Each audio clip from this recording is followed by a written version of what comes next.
So you I'm gonna call this meeting to order. It's 6:40 PM. Let's start by reviewing the calendars for 1st July, which is very sparse as we are in hiatus, but we do have a couple of items that we just want to flag. We did talk about it at last month's meeting, which are That's not the the event. town hall on residential parking. We're gonna change it to parking issues. Residential parking is one aspect of it, but we have Yeah, This is September. or maybe not parking, parking in our neighborhood.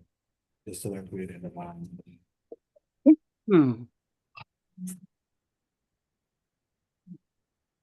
Thank you. thanks, Wayne. Thank you.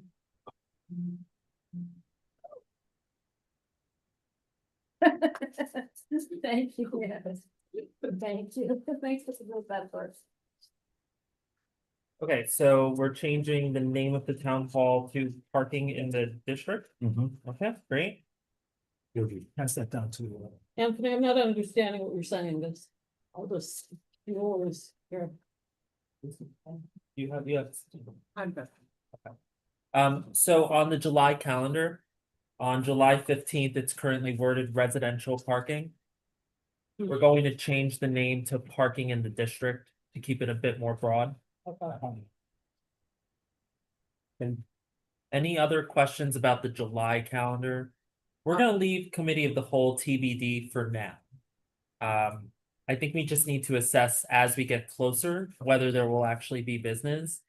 There's a chance that the Department of Social Services will present to us because they're planning to open a shelter in our district in August. And so they didn't schedule with us until last week. And by that point, the appropriate committees had already met. So we may use the committee of the whole to support that. Do we know where this will be? Do we have a location for the It's a shelter? We do, but I'll talk about it in my. Okay, oh, perfect, thank you, yes. This another one or the one that is slated to open by 2/12? No, The women's shelter, that, No, no, no, that's no. not that. So this is different one. another This is a one. different one, yeah. yes.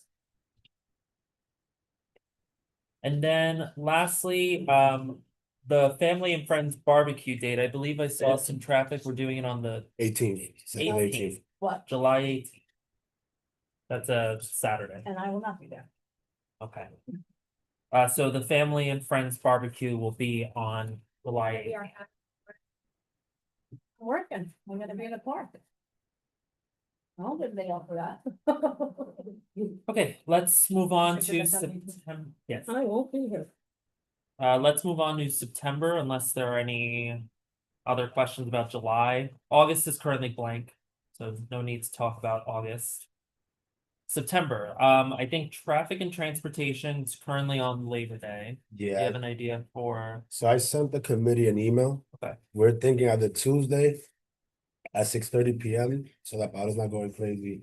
Both meeting at the same time, or on the 8th, the Luana's committee, at 7 o'clock PM.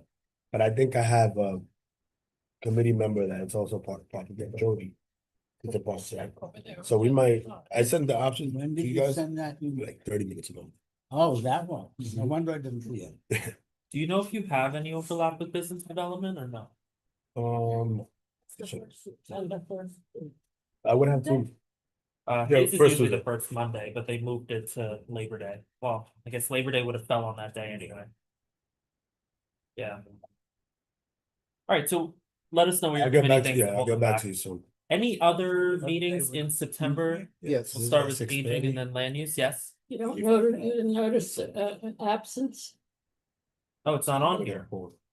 No aging, well, you certainly have a meeting. That will be on the 3rd at 10:30, I would think probably. okay.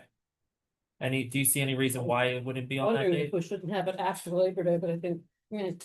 Yeah, I it's think that already been- later, yeah, I think it's because the boilerplate that was used when Army made that is when the one we used for, we took your meeting away and did the senior safety. So Right. please mark it on the Okay. days that you guys agreed upon, so we could use your changes to update the draft. Yeah, it's its normal day. Okay. Yeah, Just add it. yeah. Land use? So I reached out to the committee members because a number of people may be, away for the Labor Day weekend. And the land use meeting is before the Labor Day weekend, so at this juncture, it may move to the next week. Okay. We think it would go that far back? The weekend to Wednesday? Well, I mean, but Labor Day is the 7th, Yeah, land use is the 2nd, Yeah. but it's, people are typically not back until after okay. Labor Day. Yeah. Well, let me know if you wanna move it, we'll move I'm it. not even hearing that. Parks? No, it's just a point of personal privilege, Oh. just to, Rosh Hashanah is Friday, September 11th through the 13th. Just to make a note, and it doesn't seem like it's going to be conflicting, but just I wanted to point that, Thank you. that date. And then I'm looking up Yom Kippur. Yeah, look up also. Yom for, okay. Any other Yom comments at this Kippur is point? on the 20th, Okay, so. so I think we're good. We're good. They're on weekends. Great. Okay, seeing no other comments, I will jump into the chair's report. So a couple of things. First, I'm excited to announce, if you haven't heard already, that the governor, as part of the budget negotiations, has extended the open meetings law for another 2 years. There are no modifications to the law, so all of the rules that formerly applied will continue to apply through until 2028. I think from what I understand, this is going to be one of those things that just keeps getting renewed every 2 years until there's pressure on the legislature to do something differently. But this is good news for us because that means we can continue having the exemption model and for folks to participate online as needed when they have an excuse to participate online. In the fall, we are experiencing some changes to our committees, and it's twofold. First, we oriented or welcomed, I guess, 16 new members on Friday. They just an hour ago had their orientation with the borough president's office. I am going to send them probably tomorrow an interest form, trying to gauge which committees they think they're a best fit for. Among our 16 are 3 architects, so that's exciting. So I hear. Yeah, so you've heard, okay, good. We also have 2 folks who lead community-based organizations in the district. One is We Run Uptown, and the other is Mommy Chulas. And then we also have a high school student joining us. So really, we have, yeah, it's great. I mean, we have quite the slate of people. 13 of the 16 of them attended our orientation on Friday.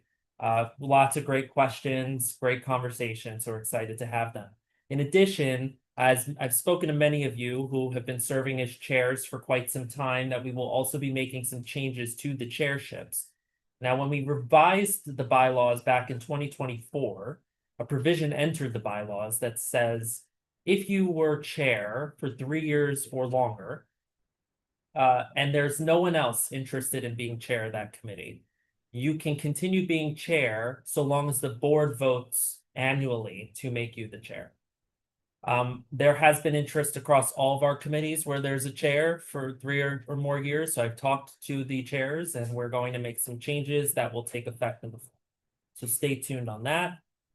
And then finally, the borough president announced on Thursday or Friday, I forget which day, that Washington Heights is the only district in Manhattan to get a D on the report card. The report card was limited to dog feces on the ground, I think, is pretty much all it was limited to. But we are the worst of all of Manhattan. So I know that the councilwoman and others, DSNY, are trying to put things together. I would like for the board to participate in helping in as much support as we can offer. Obviously, I don't view this as a reflection of this board. We do a lot of things, but I don't think cleaning up dog feces is one of them. And nor should it be. So with that, stay tuned if there's more to come. And I'm hoping, based off of what Brad said at the general meeting, that there will be different report cards coming out on a continuous basis about other things. And I hope we get A's and B's on those other topics. Yes. So the report card is fine. But what is the borough president's office going to do, or what is the community board going to do, or what are the council office going to do to communicate to the residents Yeah. about their dogs? Because Also- that's, I just said, it's not us. No, for sure. I don't know about communication. I do know that I think today Councilwoman De La Rosa and the Department of Sanitation announced some kind of partnership to get dog baggies. It's been It's been done. done, yeah. They have Great. receptacles the video. throughout the So- district with doggy bags. Attached to it. Yeah, but what I'm saying is if, you know, if you don't think it's important to clean up after your dog, you can have the doggy bags or not. So I guess it needs to get into the mindset of folks that, you know, you respect where you live. Yeah. There was an old saying, you don't, you know, shit where you eat. Yeah. So, Well, so I mean, over the summer, we won't be using Link NYC for meetings, so maybe we can convert our usage on Link NYC to have like a campaign of clean up your dog stuff, right? I mean, be a good neighbor doesn't just mean being quiet, it also means picking up dog feces, your dog's feces, and so I think we can do things like that. Yes, Luana? Maybe one idea could be that we can locate where people are purchasing or adopting dogs from. And before you get your dog, you get like a certification or a pledge that you will pick up after your dog. I like that. Maybe that's like a good partnership. It's like, okay, you're going to adopt this dog or you're going to purchase this dog. This is everything about dog responsibility, not just feeding your dog, but also picking up after your dog. Yeah. I noticed we have a lot of small businesses, like dog, like pet shops, maybe Pet like shops, create yeah. also a version of like our good neighbor sign and ask them to put it up. That could be something. Jim? Oh, I'm sorry. Go ahead, Jim, and then My Alexis. colleague spoke about the carrot. I'm gonna talk about the stick. There's zero enforcement of this. There's zero enforcement of this dog. Now, I'm sure it's totally, well, it may even be a Department of Sanitation function, and they probably have 7 inspectors for the whole city. But, you know, again, there needs to be enforcement as well. Because I believe the situation has grown worse over the years. Yeah, Thank you. thank you. Any other comments on this? Thank you, Alexis. Oh, I'm sorry, yes. That's not Mary's microphone. So, I know over on Edgecombe by High Bridge, Parks has all these little boxes. And for a long time, they were putting, bags in for people to use, but that has stopped. I would say I haven't seen that done for a few years. Now, I have noticed that people are sometimes using bags, they just haven't gotten the knack of putting them into a can. So, I guess baby stuff. You know, if it falls under Department of Sanitation or Department of Buildings, when they do inspections to provide violations, I know sanitation does it for businesses. Not sure they also do it for residential buildings. I don't know. People use the microphone, please. I'm sorry. Yeah, I'm Sorry. dealing with this noisy environment and, yeah, here. So I was asking, do we know if it's under the purview of the Department of Sanitation or the Department of Buildings to provide or give violations to residential buildings? A lot of the areas where we see constant issues are around buildings. You don't see it so much on main corridors, you do, and not so much as residential areas, heavy residential areas. well, that's my concern. I was gonna ask the same thing because people walk their dogs wherever. See the green light? I see it now. Merci, madame. So they walk their dogs wherever, and just because their dog drops in front or near a building doesn't mean it's that building that did it. So, I mean, the whole enforcement issue is something that's important, but how you effectively enforce against the people who actually have the dogs and are allowing them to defecate wherever and then just walking away. I mean, we heard a lot of stuff this morning at the. You're gonna report it, yeah. Okay. Do you think that maybe from the board, we can push forward a campaign to summer camps, Microphone. to summer camps or local CBOs, to see if we can get some help from the community. I think that if we get community involved, Mhm. becomes a collective effort versus 50 of us trying to break our heads to figure issue has been going on for years. I think with that, I'll turn it over to Kiana, who I'm sure is gonna address this, so take it away. So yeah, like Anthony mentioned, the Manhattan president put out a report saying that we have the largest volume of dog food in the borough of Manhattan. As he also mentioned, the councilwoman has brought the trash cans that have the affixed doggy waste bags, and I feel like I mentioned it before that they were in existence. Hi, good night, Oh. everyone. Good night, Paola. I mentioned that they were doing a pilot with those trash cans. It seems that it's been going very, very well, and there is a possibility that we might have more. I think that's the councilwoman is gonna put it in her budget request, just to have a few more. Right now, there are on 175th Street in Wadsworth, 177th Street in Wadsworth, 181st Street in Fort Washington, and on Seaman Avenue near Inwood Hill Park. The Parks Department also mentioned that they did, so basically on what you said, they also mentioned that they did have like dispensers for doggy waste bags, but they kept getting stolen. Like people would steal them, and so they just stopped doing them because people were stealing them and it wasn't being utilized the way that it's supposed to. We still have some. I know what the, on the common hybrid, there's. Yeah. So the other thing is, in regards to the campaign, so cleanliness and the dog poop, besides obviously the dog poop being dirty, do go hand in hand when people are complaining about rats in this community. So dog food has what is called vitamin K. And rats love to eat dog poop. And what happens with that vitamin K, the poison that they give the rat, right? That vitamin K makes them basically immune to the effects of the poison that is meant to kill them. So we're basically feeding the rats in our community while at the same time complaining about, while leaving the dog food out. I do think, with the outreach committee and with some of the CPOs, we can launch a campaign. I don't have the brain power to come up with a witty slogan. Maybe somebody can, but it's okay to shame people. You can do that. And I think this summer we can just start working on the campaign. We'll figure out what flyer will look like, how we're gonna black out the campaign. I know that there's a few community cleanup that we're gonna be organizing over the summer, so that could be a part of it as well. Also, okay. Let's see. Oh, and in regard to the trash can with the affixed doggy bag, the park department was here earlier for the district service cabinet meeting. They did mention that they might want that in the park, in our uptown parks as well. So June 22nd is the McKenna Square community forum. Community input meeting is gonna be on June 22nd. They're gonna send us a flyer. Once they send us a flyer, I will just, thank you, Steve. Here it is. It is going to be virtual, Microsoft Teams from 6:30 to 8 p.m.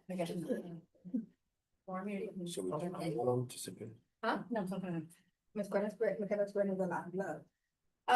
The BSA charter school, application has been adjourned to July. So they didn't really have any conversations about it today. They just moved the application over to be heard for July. On Point, as I mentioned last month, they have a second team. And so now On Point is in the train stations every day, Monday through Friday. They are in there from 1 p.m. to 3:30 p.m. Monday through Friday. The Parks Department also mentioned that they're having issues with some of their bathrooms in our local park. Basically due to the syringe litter, specifically at Kikaya Playground. So the time that it takes to basically remove all the needles and get the bathroom functioning again, basically the bathroom will be closed for about a week and a half until they're able to fix it. What's concerning about Kikaya Playground is that they just had a capital to fix them. And so now the bathrooms are down with them. Jana mentioned that they need attendants for the bathroom. So attendants basically like a supervisor because technically adults in the playground, I think, correct me if I'm wrong here, but there are areas in the park that without adult bathrooms, but not all of the park have, right? So, for example, Kikega Playground, those bathrooms are for kids. So there should be no adults going into the bathroom unless they have a child with them. On Point has been there, they've been doing a good job at moving, like any adults that are coming in to try to do, little you out of the bathroom, but the problem is when they leave, because they're not stationed there from like, they're not stationed there all day. So Jana was asking for, like, she was advocating, that they need tendons for all of these bathrooms. And maybe that's something that the Arts and Cultural Affairs Committee wants to take up, put out a resolution, I think for a budget ask, so that they can afford to get tendons in their bathroom. Also, the 34th precinct and the park department are working to possibly close the Margaret Corbin Drive, like the passageway with the cars pass by. To close it, the first step right now, they're closing it from midnight to 6 a.m. And the folks from the Fort Tryon Park Trust are talking about just permanently closing. So. Closing what? Huh? The Margaret Corbin Circle Drive, like the passageway with the car drive, like to try to get to the cloisters. So that whole drive through, they're thinking about closing it. Permanently. Huh? Permanently? Well, the conversation right now is closing it permanently, but for now, it's That's just. a highway 6 a.m. entrance. There's been a lot of issues there, there have been a lot of issues there, about activities that happen at night, and there's nobody to monitor at night, so. So in regard to the shelter, Destination Tomorrow is opening up a shelter in August on 174th Street. And those of you that are not familiar with Destination Tomorrow, they are an LGBTQ center. They provide human services for them. They provide social services for them. They provide healthcare services for them. It's just like a one-stop shop. And so. 174th they Street do- and what? Huh? What cross street? What's the cross street? I believe it's between Amsterdam and Audubon. I mean, yeah, I think it's between Amsterdam and Audubon. So yeah, and they're gonna be doing that in August. They want to meet with the board in July for the committee of the whole to discuss it. This has actually been in the works for a few years, but they were trying to finalize the funding for it. They've been able to finalize the funding for it, and so they're ready to move forward. I'm sorry, Kim. Specifically, the shelter is for runaway LGBTQ youth that don't have a home. And as you know, New York City is a safe haven for folks that basically don't have a community in wherever state they're from, where it is unsafe to be gay. You have two Okay, questions, question. if you wanted to take Leo and then Alexis. Is there any way we can request that they prioritize youth from the community? Obviously open to anyone who needs it, but there's plenty of people in this community. that Well, don't you can deserve ask them when they come and meet. So they have a really good relationship with La Sala, which is a program for DWDC. So for a long time, DWDC was doing that work, but they just were in a shelter, right? But they were a drop-in shelter. That was actually the program that Kathy launched. And so DWC has budgetary constraints, but right now, they're helping them. They work closely with Destination Tomorrow.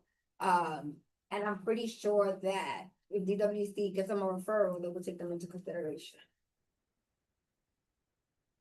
Now is Destination Tomorrow, is this a standalone? Pass the. Oh, sorry. Yeah. So is Destination Tomorrow a standalone social service organization? Or are they under the umbrella of another organization like Ali Forney or any of those, or Patrick Martin? Do we know that? That's a really good question. Steve? See, That's a really good question. I've always known them to be a standalone. They might be under the door, not the door, the center. They might be under Well, the George, center. George another one, so yeah, you're. Yeah, they might be under the center. But they're the only one operating in the Bronx. So I've always known them to be their own entity. But they do a lot of work with the center, so I do think that they might be under that umbrella. thank you. They're looking to open in August. Yeah. So what's required, I mean, do they have a facility that is ready for operations? Are they going to be renovating or building? Because if, I mean, if we're in June and they're meeting with us in July to be operational, if they're providing services, I'm assuming there's admin space. If there's also shelter, that's some kind of a residential component, does that building currently accommodate all of those functions, or will they need to make changes to do that? That is also a great question. So I just know that they're gonna be opening up. That's all I know. I know that they wanna come to me with the board to tell the board their plan. I didn't ask them all of these questions because I wanted you all to be able to Right. ask them these questions, to give you guys the opportunity, that opportunity. But yeah, as far as I know, the location has been chosen for years already. They already knew the location was gonna be. The issue was just finalizing the financing, and they've done that. From my understanding, they're going to be operational in August.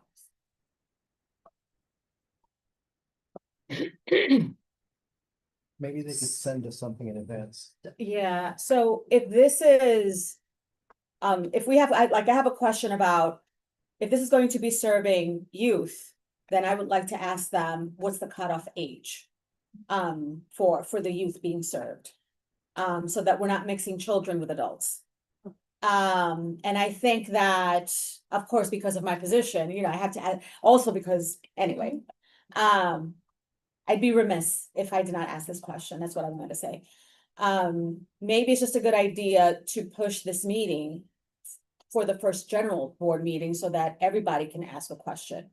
Is there an assumption that if they come to us in August prior to whole community board meetings, my question is there an expectation that a resolution is going to be drafted and passed, or what would be the expectation if they present to us in August?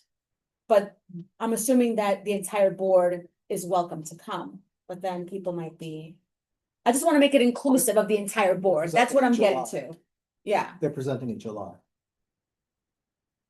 Do you want to take that? So, no, it's a general, I'm just sending this question for reflection. Yeah. Like, would it cause some, I'm thinking in Spanish now, revuelo, right? Would it bristle feathers or, you know, ruffle feathers if we decide to have this conversation during not official board meetings? Do you know what I'm saying? Yeah. Thank you, I'm so sorry. Trying to string my thoughts together. Okay, so for one, I think that the point about mixing children is a good one because California, actually, their shelters do take people up until 20 and call that youth, which I think they do have segregated space, but that's a good flag. On the point about the timing, so I think the timing stands currently, they want to open and be operational sometime in the middle of August. We did not have enough time to send it to a committee. So I think we would use the proposed committee of the whole date of July. It is best. Thank you. 22nd, I'm sorry, no, 28th, no, 28th, July 28th looking at September. to present to the board. Now, in terms of ruffling feathers, and I'm assuming this is where Jim was gonna chime in, but I think while there isn't an expectation from DSS at this point that we provide a letter of support, certainly if they present something that the board is abhorrently against, I can't imagine that being the case, but if it is, we should feel like we can write a letter of opposition.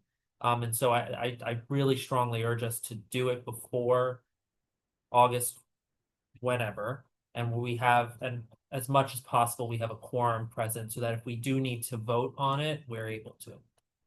Go ahead, Jim. Unfortunately, you didn't read my mind. I Oh. just wanted to comment that the idea of having a shelter for homeless youth is a wonderful one. And insofar as it, you know, our community can host it and it's operated in a manner that we approve of and ideally it will be, I think this is once again something the city should be proud of. Go ahead, Wayne. And so my thought is, it would be beneficial if they could forward a, sort of a summary about, who they are, what they're doing, and the facility well in advance of the, July meeting, because one of the issues is, of course, although as Jim said, this is a great thing. If it's been in the works for years, it's unfortunate that we're only getting a heads up at the last minute. So it would be, not that informative a meeting to get information about it at the meeting. No, I agree. We can reach out to Jamar and ask for materials. We can also talk with Sage, who is like to deliver their application tomorrow, we have completed the project. Are you coming to the Pride event on Wednesday? The cards, Library? yes, yes. Okay, Sage will be there, Okay, great. and so we can have that meeting. The other thing is, I wanna clarify, like youth. So youth can mean a teenager, but also a young adult. Those are right. Yeah. So And also we're young, 24. yeah, right. Yeah, I Yes, think actually but- 20. But No, they do know, because it's a law, they do know that they have to separate it, so, Yeah, I I was just trying to clarify, that's what I meant by youth, right? So Yeah. it's also like young adults are included. I live in Indiana, she has this On one. the 20th. I'll follow up on the question. Thank you. I was just curious if we should invite them to come and give a 2 to 3 minute pitch to the community at our June meeting. That's a good idea. yeah, I know. It opens. I realize it opens up a can of worms. It does. But. I mean, these are the if questions goal- of just, 10 people. I can't imagine 50. That's my fear. If nothing else, then I certainly encourage It us was to make an encouraged at the July announcement. meeting. To make, make it like very, very clear and stress that they're gonna be presenting on this in July and that board members who are interested should participate. I think we can just say, well, any questions, please come to the meeting, Yeah, and all your questions will be answered there, we're learning about the new one. okay. Wait, oh, you have a question? Yeah, in regards to this, so I know that at least in my capacity at traffic, we've had meetings with the agency prior to any presentation. Is there any way they can present to us maybe as an exec committee? So we have some basis of what's going on, any questions can be answered there, and if we do have to put something out, we're kind of prepared for it, When would we do that? Sorry. then when they're available. I could try. I mean, yeah, I think it sounds to me where we're leaning is we invite them for a 2 to 3 minute spiel at the general. And then I think we just go straight to committee of the whole, and we invite people to the committee of the whole. I think so too. Yeah. Okay, any other questions? You still have a couple things? What else? Looking very nice for the general meeting, we're gonna have a photo shoot, there's gonna be a full board picture. The photographer is gonna be there from 7 to 8:30. We already mentioned the family and friends barbecue, July 18th. Congratulations, Indiana, the Inwood rezoning, town hall was great. Thank you too. Your committee did an amazing job. And also, so at 7-Eleven West 179th Street, it's called, that is the congregation. I am so sorry if I'm botching it. Sharev Hati. Sharev Hati. It will be, undergoing demolition. Have they sold the building? Huh? I don't know if they sold the building, but they're gonna demolish the building. They're just awaiting a permit, which demolition will begin. Wayne, I will scan that letter over to you. It is the location that, it is the congregation that's right next to the Holy Rule, Episcopal Church. There we go. This accent of mine, please, because we know it. But it's, on 179th Street between Broadway and Fort Washington. Oh, okay. Well, we really should find out if they sold the property and how it might be developed.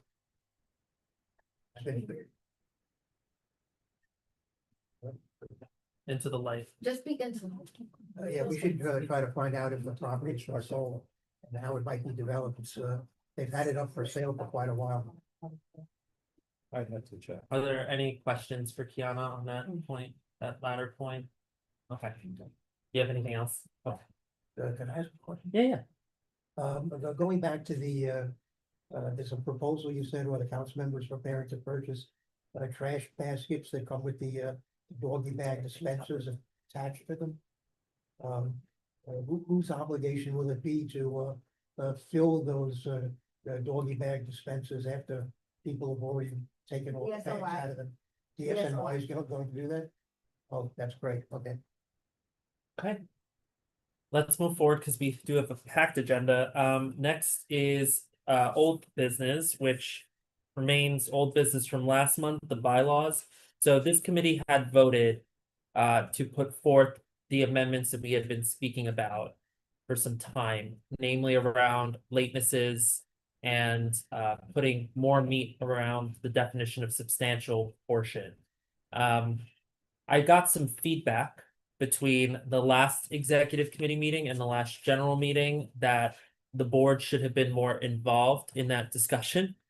And namely, I got feedback from a number of people, but I actually got great substantive feedback from Kathy, our former chair, who I thought, given her former role, and her insights, we should at least discuss what she's putting forward, which is in the updated version that I've shared now with the executive committee.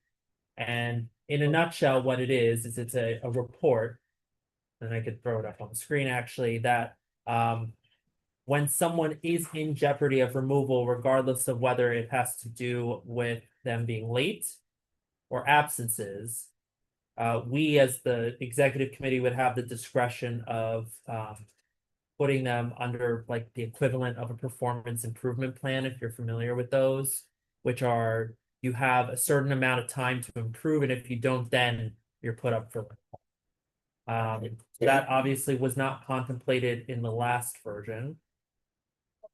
She's calling it a corrective action plan. I think it's great.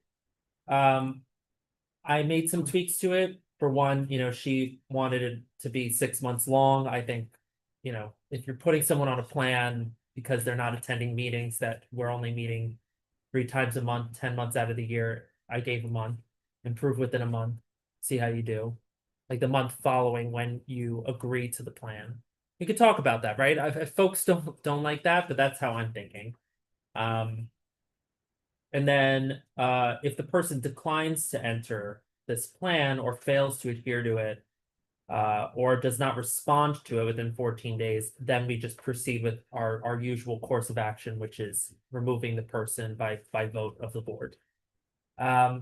Those are the only major changes. I know, Wayne, you had a couple of nit changes. I included those in this version that's on the screen and then in Google Drive. I did invite the full board to attend. You were all copied on that email. It looks to me like only the executive committee is here, but that's okay. We will proceed and we will take another vote tonight if you all would like to. Have folks had an opportunity to review these additional changes? I didn't get a chance to review what Kathy added. Actually, I probably Oh, need I'm that. sorry. I did not get a chance to review Catherine's changes, but I do agree that the inclusion of a corrective action plan sounds like a good management tool. I think 1 month is way too short. And Okay. if you feel that 6 months is too long, we might do something like 90 days or 60 days, but a month, comes and goes far too quickly. So, sorry, just so I could respond to this, to clarify that point, so the way it would work is the executive committee would offer the member an opportunity to enter this plan, and then the chairperson would devise the terms of the plan. One of the factors is not to be shorter than a month. So theoretically, if the person is like teetering, it could be 3 months, it could be 6. The way it was written was amongst these factors, it would not be shorter than 6 months, which I think is too long. If we are having egregious attendance problems with a person and yet they still agree to a plan and then still don't show up for 6 months, and we have no power to remove them because they're under a plan, I think that that's problematic. But if you think if we can increase this to 3 months, not to be shorter than 3 months, go ahead. I would like to divide the difference. I think, again, I'd like 2 months. Okay, 60 days. 60 days, which Wayne already mentioned. so you'd have to improve within 60 days. Any objection to that? Okay, I mean, I would like 1 month, but Yeah. I'll go with 60. Well, I want to speak specifically on the point of defining lateness as being just 15 minutes after a meeting is scheduled to begin. I take this very personally. I find it extremely difficult to make it uptown by 6:30. You'll see that, in fact, I probably have never come to an executive committee meeting, maybe once or twice, by 6:30. It's very difficult for me to do so. And so what I see here is that if I'm 15 minutes late, that even though I may participate and contribute to a meeting that goes on for another 2 or 3 hours, that I can still have a mark held against me. I just think this is really unfair, and that 15 minutes is really too tight to deem somebody to be late. So I really would ask that people take another look at that question. okay. So the inclusion of that was from the poll that this committee had participated in. Now, that doesn't preclude us from making changes if someone would like to make a change to either increase or change the framing of that such that it's not the scheduled start time of the meeting, but is rather, I think the alternative was when the meeting is called to order. You could pass the mic around. Thank you. So I completely agree with you. I, for example, today signed on at 6:33 because by the time I got home, I had just like a couple minutes, had to take care of some stuff. And so I thought I'm just gonna have to join online. When I saw that there was like a little bit of wiggle room that folks were grabbing food, I ran over and was here. I mean, to me, I think there should be some flexibility if we're starting at 6:30 to account for people who, work a little bit further away. I'd be happy if there's like a motion or something, I would second it. To change it to what? Because you could move if you'd like. I mean, I think to allow for some flexibility, right? Like, to me, and the reason I don't raise anything is because I was outvoted a couple of meetings ago when we did the counting of votes or whatever and tally how we should count. To me, I think it should be more about like, what time did the meeting start? And maybe count from there as a baseline. I think it should be more of like, if the meeting was 2 hours, how much time were you there to account for people who might leave early or step in and step out, which I understand is something that used to happen many, many years ago, but I was outvoted on that. So in the interest of like kind of staying close to where we landed on with votes, I would say at least to count the 15 minutes from the time the meeting starts. I think that's still too limited. If you're there for more than half the meeting, you should be, you should Steve, be. hold on one Oh, second. It's back and forth. Steve is out of order. Okay, so is there a motion? I'll motion so that we can revisit and discuss. So revisit the 15 minutes, Okay, the conversation on the 15 minutes, just because I want to get more context. Yeah, I can't hear him. So I'll motion, because I think that we should discuss and let's put it on the table so that we can allow people to have a say in this. I think it's only fair for Steve to state his case in Indiana as well. okay, Jim, What I would like to suggest, is because 15 minutes is sort of short anyway. I would suggest that we require the person to be there within half an hour of when the meeting actually starts. I think more than half an hour, especially because we're adding the grace of when the meeting starts as opposed to when the meeting was called. I think that should be sufficient, and then, well, that's just what I'm suggesting. okay, I think it's Alexis and then Heidi. I just want to say, this is really more about the chronic lateness of, chronic. Just to keep people in check about the chronic lateness. People are just waltzing in 30 minutes, 40 minutes, an hour late. And my job ends at 6. And no matter what, I get here and everybody has to do what they have to do.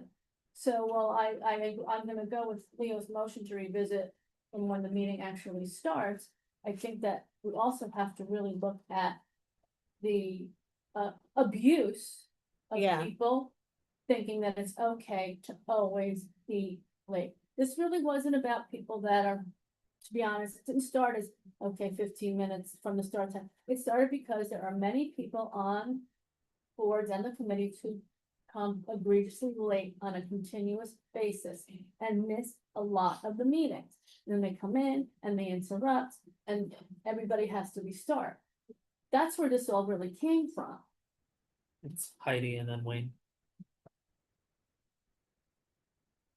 So I think that, I fear we're gonna go in circles a little bit about the timing of how we define late, because we've had this conversation a few times and we keep having this debate about what it means. Something that I was thinking about, and looking at the actual text of the bylaws is we have this idea of like excused and unexcused absences, and we could apply that framework to lateness, right? So what is an excused versus an unexcused lateness? I don't know if that is too complicated. If we would be splitting hairs, is it excused if it's because work or an emergency or whatever, but it seems like there's a distinction being drawn between lateness that is in some way justifiable and ones that are not, and maybe we should think about it that way instead of percentages or timing.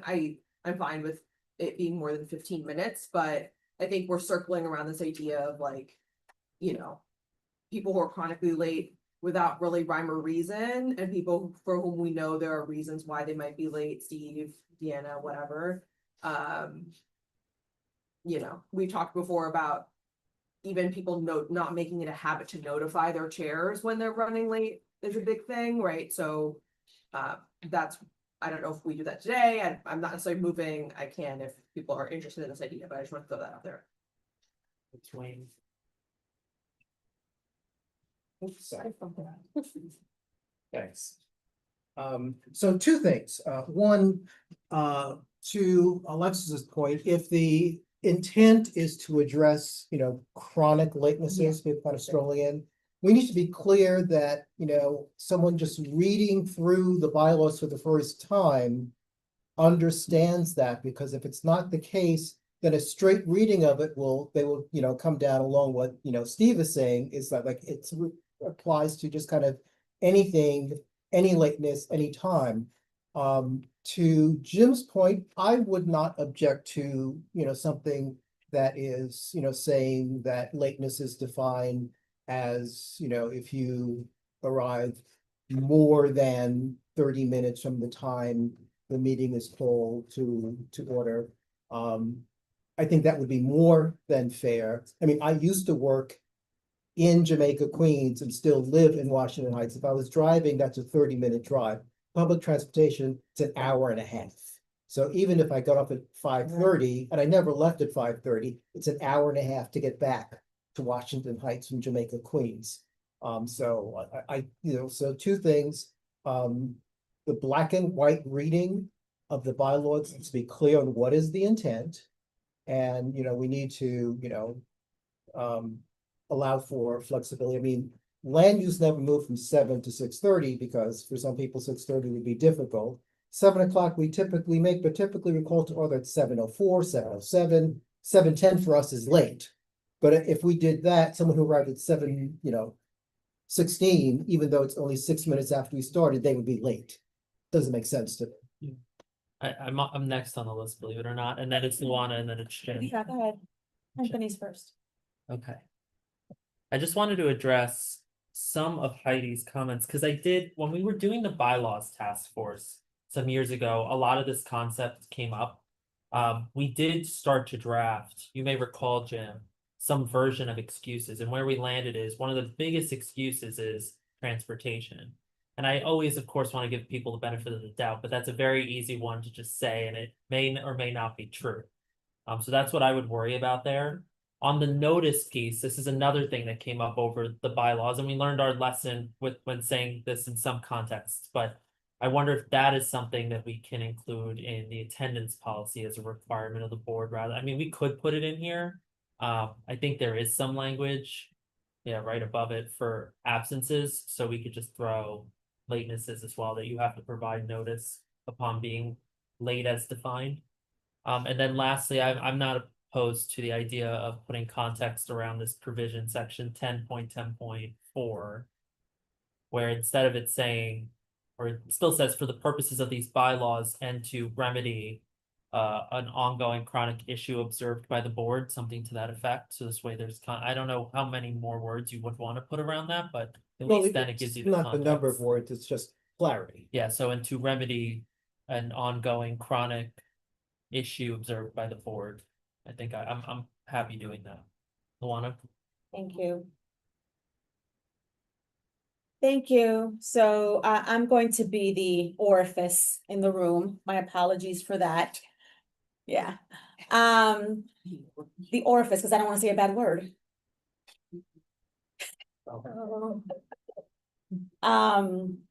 So agreeing with Wayne, because I also, everybody, yeah, you get it now.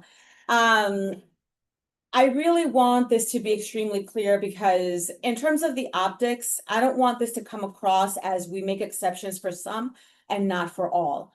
And that is why the language has to be standardized so that this provision applies to everybody. That's number one.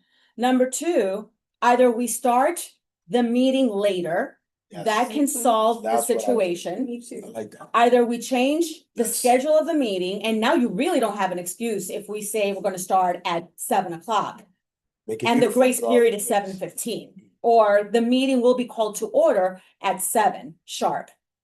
So, because in the end, Anthony, people are going to abuse this privilege. I had that problem in my committee.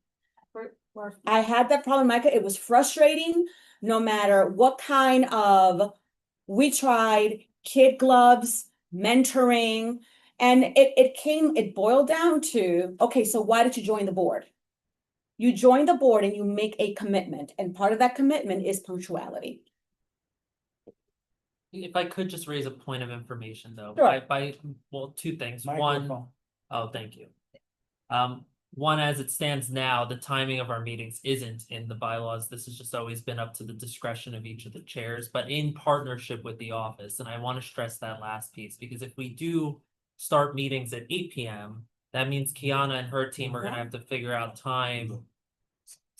See, most, Well, Well, they go some of them finish. are 7 p.m., but like if Yeah. some start at 7 and then others start at 7:30, because the overlapping days, you can't have two starting at 7. So that the reason we do that is again to support our staff so they're not overwhelmed. We have to think of Of them if course. we're making these changes. So I only flag that as a point of. Absolutely. We also have to be, Yeah, it's sorry, Jim's next. Jim, yeah. And then I'll Agreed. put you back on the list if you'd like. Got as it. well. Right, Yeah. to begin with, Luana read my mind, I think, for the longest time. The general meeting started at 7, and then all of a sudden it became 6:30. Yeah. And I think they should go back to 7, I think that would solve a big part of a lot of people's problems. The second thing is, board members should be present for the entire meeting, and one of the things I've insisted upon, and occasionally I would get nasty looks from some previous chairs, is that you cannot have the public session without having a quorum of board members, because board members, we are required to hear what the public has to say, so ideally people should be there for the entire meeting. And the other thing, because it came up, we never had this whole complicated thing for how long part of the meeting, how large an extent of the meeting you were there for, because we decided that was too complicated. So I think, if we shift the general meeting starting time to 7 p.m. And if we want to soften it even further, then as I suggested earlier, we start the half-hour timing at when the meeting is actually called, because you need a quorum to call the meeting. I think that we bent over far enough. Because, if you can't get to the meeting, that, I mean, it may be that, your job is such that you cannot be a community board member if you can never be there on time. Okay, next is Indiana, you were next. Thanks. Thank you, I appreciate it. I mean, I think if the goal for the board is to be inclusive, I do think that maybe a later start time is better. for me, our committee was asked to switch from 7 to 6:30, and it is super tough. Super, super, super tough. And, you know, like I said today, I logged on remotely at 6:33, and it wasn't until I heard that like folks were kind of chit chatting that I said to like jump over in person. But, you know, I have the privilege of living literally next door. So to me, I think that as many meetings as we can start at 7, helps include more people from our community. Okay, so it's Leo, Luana, and then maybe, No, I'm not. oh, you, no? Oh. So I'm gonna side with this side. I also think that when you consider the board members, for holding people to a standard or accountable, you're gonna have a lot of board members complain that their meeting started at 6:30, but it might benefit them to join this committee, that meeting starts at 7. Right, which was And what I think have done. That's gonna open up kind of worms you don't want to do. And then the other thing, I do want to consider the office, because I know they're here certain times, and that might cause some strenuous for you guys. Is that something that you guys will be on board with, if committee meetings and the general board meetings are 7 PM, and then we'll hold on to that 15-minute grace period? Committees, general board. Not the committees. So this is No, it should be only, the this is only focused on general board, or you should make. I was always saying general board. Yeah, if you have a point of information, and then we'll. I just wanna flag that when we're looking for spaces for the general meetings, That's Yeah. that can be an issue, you know. What's that? I didn't get it. So, can you hear me? Yeah, but. Okay, I said when we're looking for spaces for general, when we're looking for spaces for the general meeting, the time, like moving it down can be an issue solely because of depending on how the meeting goes. And you've been doing a phenomenal job, Anthony, at like having the Thanks. meeting at the time that they're supposed to be. But if there's a hot topic issue, and the meetings go to be 3 to 4 hours long, we will get kicked out of a space if it goes past 9:30, 10 o'clock. And most of the spaces that we are looking to book, they literally beg us to finish by 9 PM. And we always tell them we can't make any promises. So, By 9 PM, is that right? Yeah, So next is Heidi. So I wanted to provide a countervailing opinion on this because this issue of meeting start times we discussed in public safety this month, because public safety is a 6:30 meeting time, and like others, it is hard to get uptown from where I work in time to chair a meeting at 6:30. And so, and there were a couple of other people in the committee for whom it's also challenging, but when we discussed as a whole, the committee preferred to start at 6:30, and one of the things that came up predictably because it's public safety is this idea of people walking around in the neighborhood, getting home late at night when it's dark, when the neighborhood is emptier. We had more than one person bring up this concern about, you know, ending late in the winter and having to get home, walk home, and not feel totally safe depending on where in the district they live. So that is something that I would not be surprised if more people brought that up as a concern as well. Great, next is Steve. Well, what I'm recalling is that, in the past, we always had the committees meeting at 7, even when there were 2 meetings, on the same night. Well, can you explain a little more? Why is it so difficult if we were to go back to that? it's at the general meeting. Was that? I was talking about the general meeting. Right, okay, but if we were to do committee meetings along the lines, not arguing, if we were to do committee meetings, and the event committees wanted to both meet at 7 o'clock on a particular night, is that really an issue for the staff? Is your precedent predating Zoom technology? When we also now have to put all of our committees on Zoom and record it? And have the staff spend 15-20 minutes Right. signing on? I'm just asking the question, because that's the technical burden that we're putting on our staff. And why one person can't set up 2 meetings that start at the same time. Is, I don't have an exact time frame, but, so Yes, it before predates Zoom. 2020, thank What? you, okay. But still, yes, we did. Have meetings at 7 o'clock, and yes, it was for Zoom, but in theory, technology makes it easier, not harder, but that's in theory. It's very much in theory, with when you have both paper, in person, and virtual. Go ahead, Steve. That's your only comment? point of clarification. Yes. I mean, I would support moving the general board meeting to 7 o'clock. I absolutely support that. And we'll just have to find spaces that would allow us to stay later. Okay.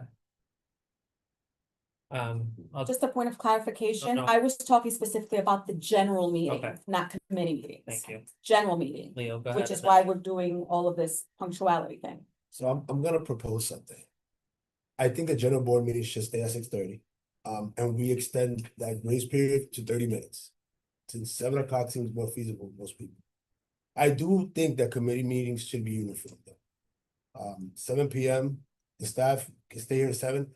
I'm also gonna push forward that as an exec committee, as a chair, we should learn how to navigate Zoom and set up ourselves. I don't think it's that difficult for us to really jump on board. I've done it where I set up the webinar to record and go, and it takes me a couple minutes at most. Something that we can say with Kiana when she reaches out to us, and we can make some time to actually learn. But I would move forward with 7 p.m. committee meetings. Keep the general board meetings at 6:30, but allow for that 30-minute grace period just for general club meetings. Jim, go ahead. I hate to disagree with my colleague Leo. Yeah. I think all meetings should start at 7.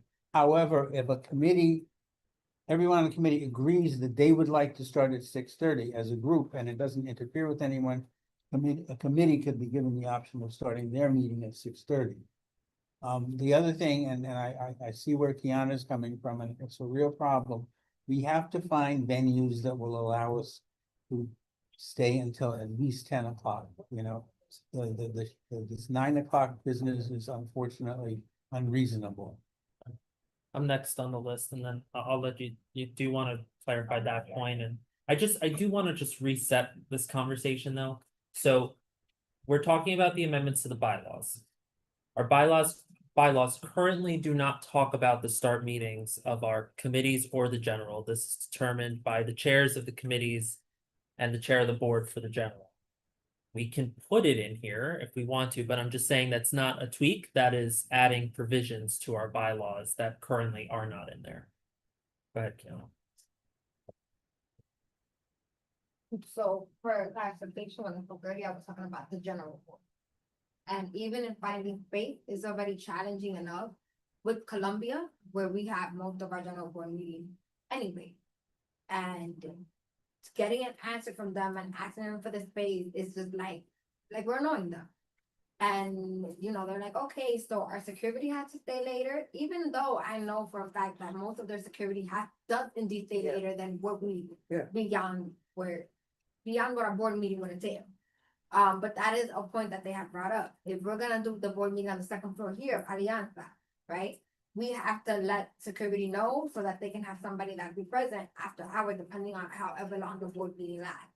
You know, if we're gonna do it at a school, which we're trying to do it more at the schools because, you know, in order for access, for everybody to make it equitable, right? Because Columbia only has but so much space within the neighborhood.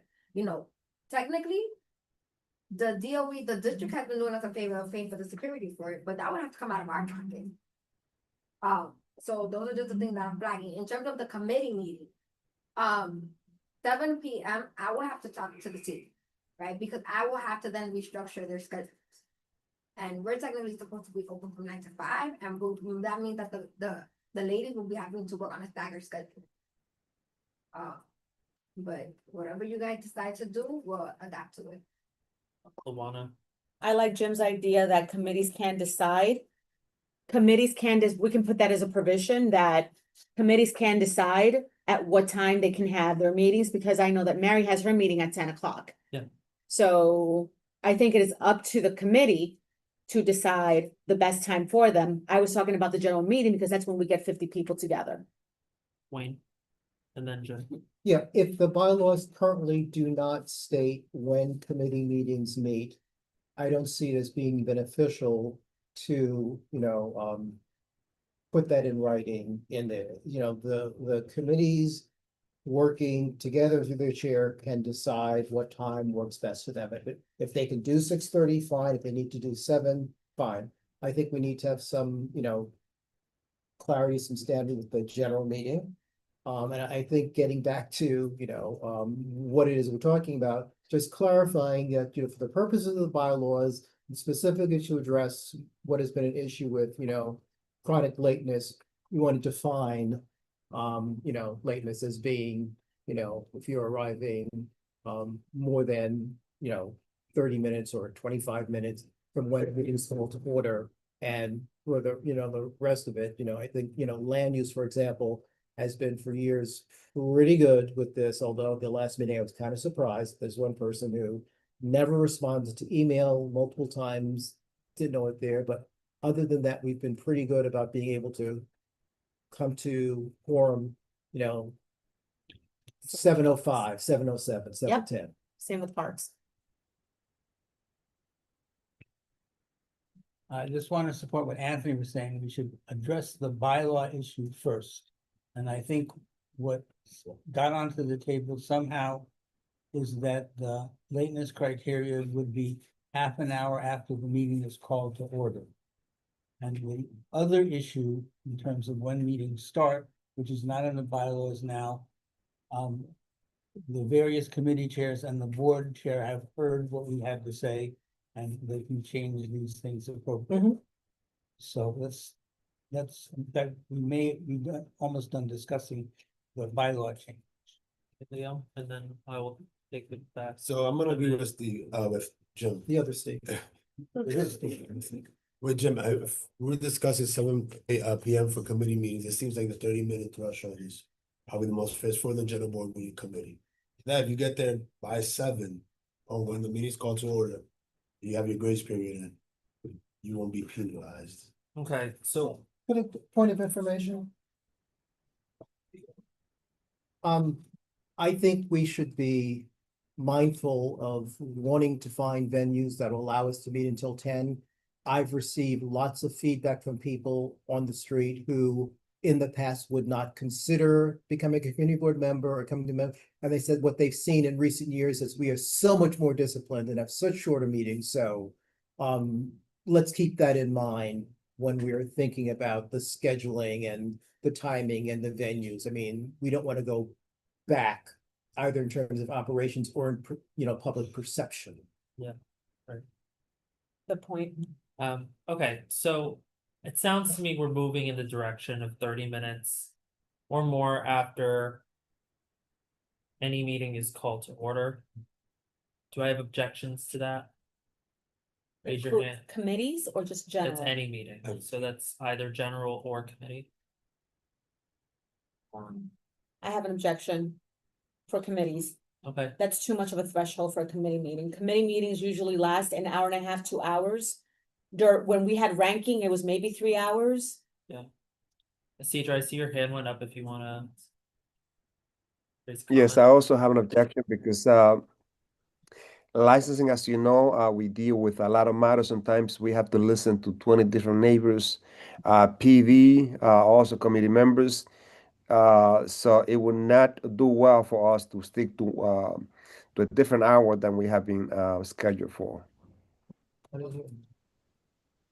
It would not do well to adjust the timing of the witnesses, yeah. You have a comment, and then I think I would ask for a motion, and then we have to do a roll call on this matter. So I just want to be clear. So people are saying that we can keep a 6:30 or 7, depending on the committee.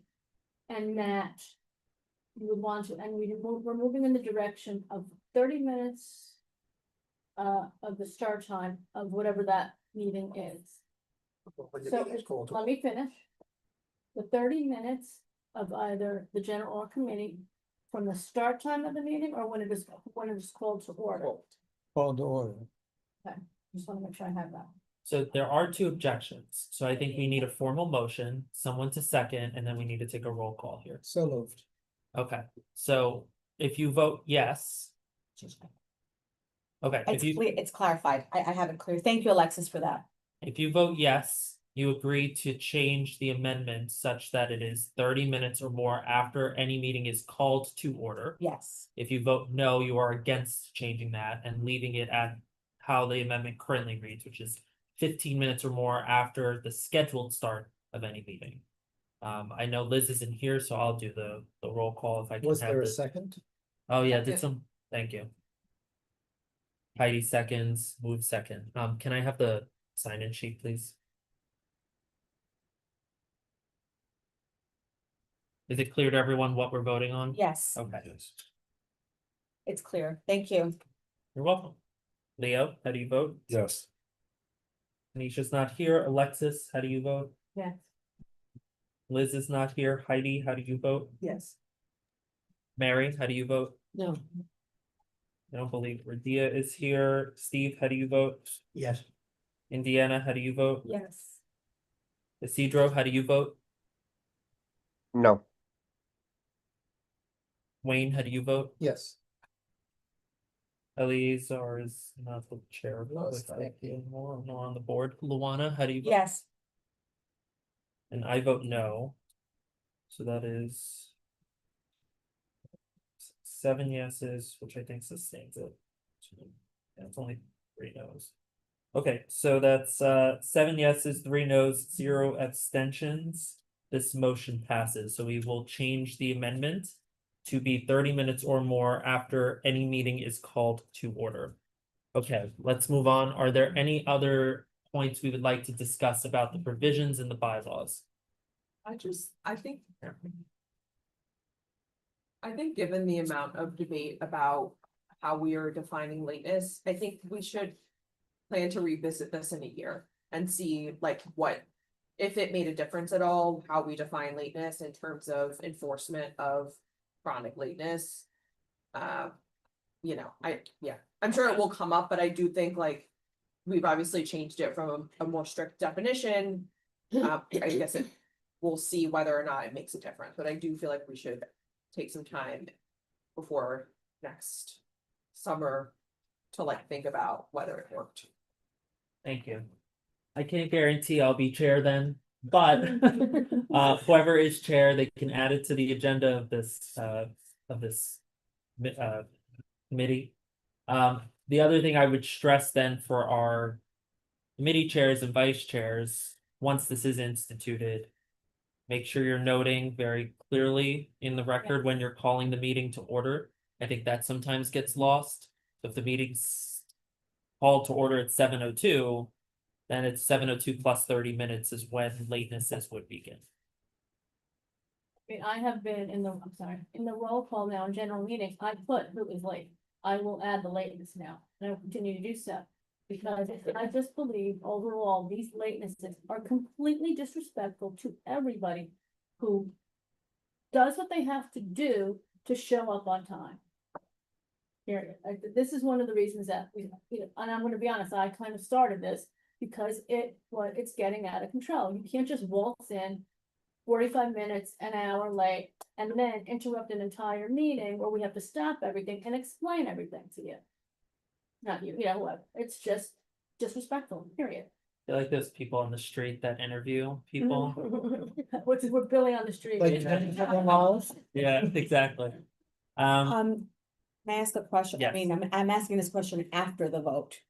So does this mean that once you are, so then you know what, I should have asked this before the motion. What's going to happen to the person that always comes half hour late after the meeting? What is the consequence now? Yeah. That's what I want to talk about. Right, yeah, so we can, We should have talked about let's that. play out before, this so that- scenario. yeah. So if you call your meeting to order right at 6:30, you had quorum. And they show up at 7, you mark them as late, or 7:01, or 7:02, or 7:03. As that Yeah. accrues, now we have to go up to Article 5. I just want to make sure I get that number correctly, what's also in here. How many latenesses you need to trigger then the plan? I think it's the same as the. It's 6. Okay. So in a 6-month period. 6 occurrences of being late from duly called regular general meetings of the board during any 6 months. So doesn't that mean you have to be late to every general meeting? Yeah. Yes, in a 6-month period. That's Okay, the so let's talk about that. suggestion. Because now the way it would work is. General meeting's called exactly at 6:30. Leo walks in at 7 o'clock, marked it at late. The only way he gets put then or is invited to be put on a corrective action plan is if he's late from January, February, March, April, May, and June. Then you get put on the cap. You have 2 months to rectify. If you don't rectify, then you can be put up to the board for removal. So based off of now the introduction of the cap and the fact that we have loosened the definition of late, I think we need to lower this, the number of occurrences Two. of being late. Three. I think it was 3 before, no? Yeah, I don't know Three why before. it's 6. So it's a- How do we get to 6? Alright, so glad to see, that's why we're talking about it. Alright, so Exactly, because we're gonna then, make it 3. I'm gonna say a cap on And you'll be late. three It's like times every late. city job where it's Times that. impossible to fire someone. Well, Yeah. Well. Over a period of 3 months. 6 months. Right, well, and then well, 8 times, absence over 6 month period, right? Are those unexcused latencies? There's no, we didn't introduce that concept It's of an just like- unexcused absence or lateness, excuse me. Because the list, and I mentioned this before, when we had talked about it in bylaws, some of the, yes, that's correct. Some of the reasons for being late were just so broad that I think any person can use those at their discretion. And so it would just always be an excused absence. That would be my fear. Okay, and I think that 6 may have just been a typo, because if you read 5.1.5, it says a combination of 5 unexcused absences. Oh, but see, this one has to include latenesses as well, doesn't it? Because the other piece is that we have a provision on looking then at the 12-month.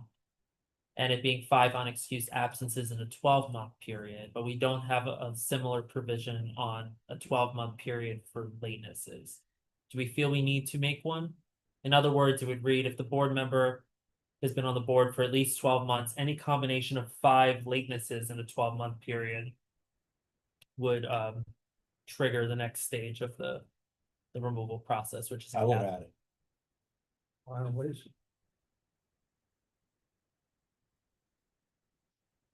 So that would become provision 5.16. Yes. Yeah, I would add it. Any objection to doing that? So we're just repeating this provision, but applying it to latenesses, and the provision is 5 unexcused absences in a 12-month period from either your committees or your general board meeting requirements. Over a year. Yes. I'm sorry, can you repeat what you're suggesting? So what exists today Yeah. is in a 12-month period. Right. 5 unexcused absences. Right. Whether from general meetings or Or committee committee. meetings. So how did Triggers. latencies factor into this? That's the point. We would take this provision and duplicate it and change out the words unexcused absences and make it latencies. And then reference sections 5.1.3 and 5.1.4. Can we put it up? I feel like it would be helpful as a visual aid. Oh, like copy. Yeah. Steve, pretty much it will be the same thing. If you have 5 latenesses, No, the difference. 12-month period, then Well, the difference here is that you're not allowed to provide an excuse for your latenesses. So here it's you can just be removed automatically if you've been late 5 times in a 12-month period. It's not an automatic removal. Well, No. it says sufficient cause Is that of on a path? removal shall consist of the following. So I think But it's. people are getting corrective action plans now, Well- Steve. And you still need the whole like thing where you. We need to- put in there's a motion, right? There's like a reso. Well, I don't see that, I don't see that language within this provision. Well, that's what we're It's talking about. inherent in the provision because we have to vote on removing people. Well- If you tell us that your parents died each time, you know, all 5 times, then maybe we'll give you an excuse. Well, I don't think that'll be the case. That was my point. But section 5.4, if I can have that back. As amended, is what introduces the concept of notice, of being put on a corrective action plan. And then after all that process plays out, then it goes to the chairperson after consultation with the executive committee, which is who's putting the person on the cap. And then another written notice, and then the board votes. I mean, we're reviewing these every 3 months anyway and tallying them. We're reviewing these every 3 months anyway and tallying them and sending notices anyway, just so people that know that it might be coming up. Wayne. It's really just about continuity and people adhering to what they signed up for when joining a community board, plain and simple. I'm gonna send it to Wayne and Heidi. Oh, Oh, Heidi first, okay, Heidi, I just would like to make a motion to add this. I don't know if we've made Okay. a motion. I seconded. Any objection to adding that? I seconded. Thank you. Yeah, it's the. I just want to reiterate a point that I made earlier, as you know, what Alexis was saying and Jim. We just need to be clear, to sort of to Steve's point, that if the bylaws are saying that, you know, removal comes after we've gone through a plan of corrective and all that, that it actually says that in black and white, so that, you know, there is no misunderstanding. Because I agree, if we're doing all of this to provide notice and provide an opportunity for a plan of corrective action, all that, and there's still, you know, an unresolved problem, we should be able to take action, but we just need to be clear that that's what the bylaws clearly state. So the terminology in section 5.1 is defining what sufficient cause means as used later in this article. So sufficient cause for removal shall consist of, but not be limited to, any one of the following. I don't know what not be limited to, but let's just put that aside. And then it lists all these things, right? When you get down to the actual removal provision, it says the chairperson, after consultation with and a vote by the executive committee, may recommend removal of any board member by the borough president or the board for sufficient cause. So there's no other way to, like, if sufficient cause isn't present, then you can't take this step. I of removal. understand, but those of us who may not be, you know, reading it as an attorney, if we discussed in this meeting that there's a process for a plan of corrective action. Yeah, Where is that stated? And just following the process, where does that fall? it's in section 4.4, which falls between these two provisions. Okay, so I said, I just want Yeah. to make sure that anyone reading it said, this is the process, and you don't get to C before you go to B. Right. Okay. Are there any other comments? Okay, Well, I just wanna. I mean, Alexis, to your point, when I joined this board, there were no meetings at 6:30. And again, I have a typical time making it uptown and finishing work in time to get here by 6:30. So I have a continued problem with the idea that there are no, that lateness is just ipso facto are counted against me, and that there is no potential for offering an excuse. Well, first of all, it's not just Alexis, we've talked about this as a whole. okay. Unless there are additional comments on these provisions themselves, do I have a motion to? I think it's recommend for ratification to the board of these bylaws as iterated, as amended. Motion. Second. Motion to recommend. Thank you. I guess we should take roll call now as opposed to with the resolutions. So I'm just gonna do that. No worries. Just make it do it. What's on the table? But So like, Motion to ratify the bylaws? that's, Recommend that. Recommend. yeah, because Okay, the thank board you. still has to ratify. Thank you. Leo, how do you vote? Yes. Alexis, how do you vote? Yes. Heidi, how do you vote? Mary, how do you vote? I'm not clear on what we're voting on. To recommend ratification of the bylaws as amended. Okay, yes. Steve, how do you vote? No,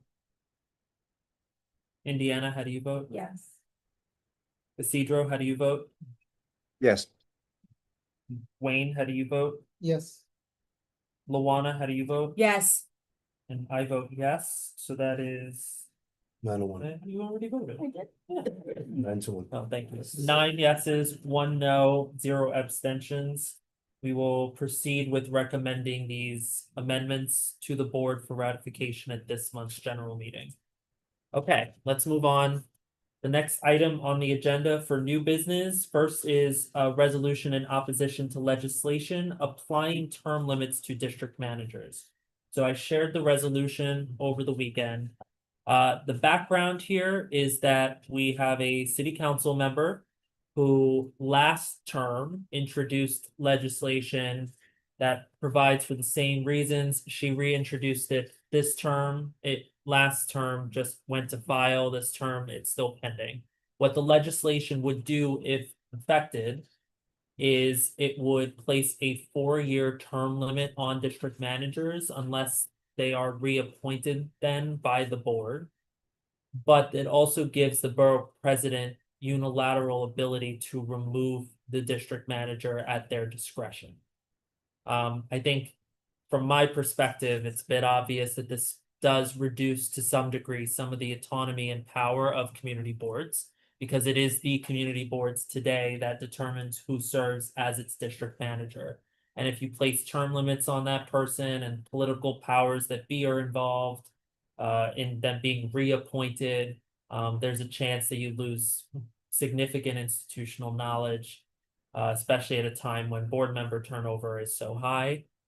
So this resolution would oppose that legislation. I think that's the first resolved clause. And I forget what I included in the second resolved clause. Apologies.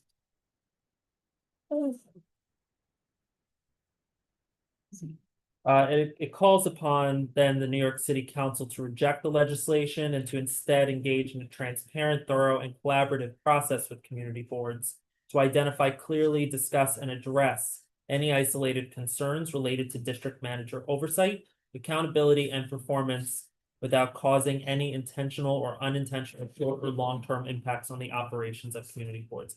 Before I open it up to questions, I'll just say that a large part of this resolution was adapted from, I think, CB5's version of it. There are a number of community boards. I don't think any have supported the legislation, but a number have opposed it.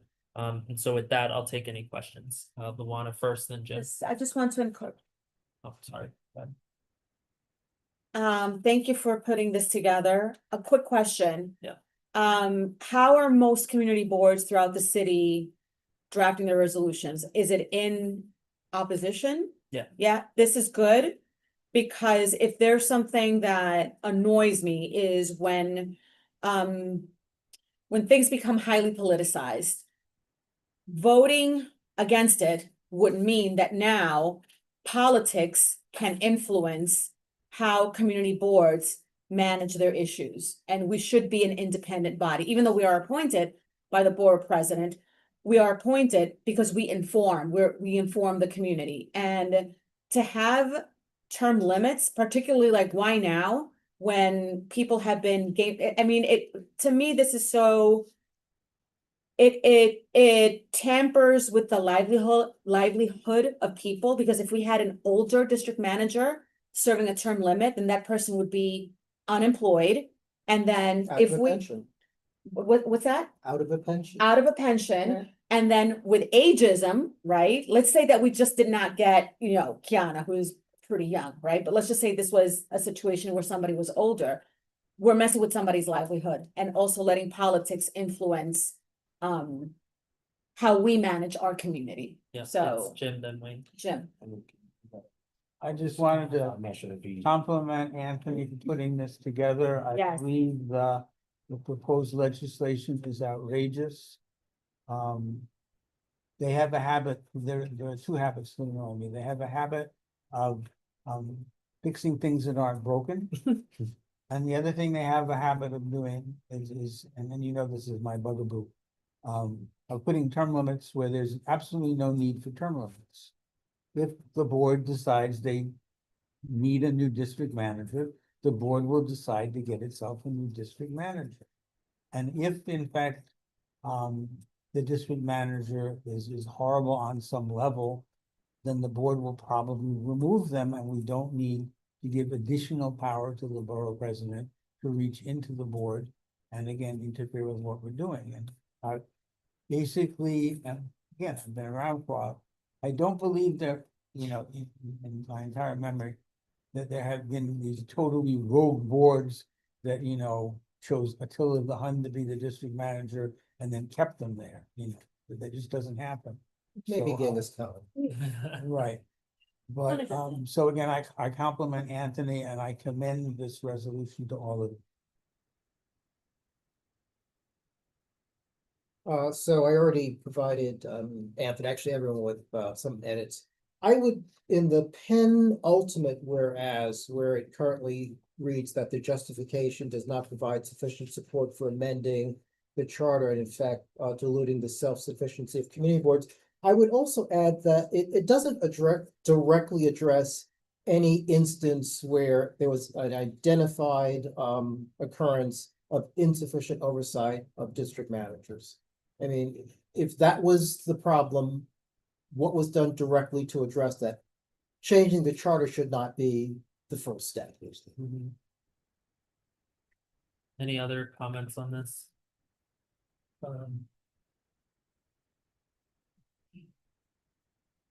Are we, two questions. Are either one of our council members co-sponsoring this bill?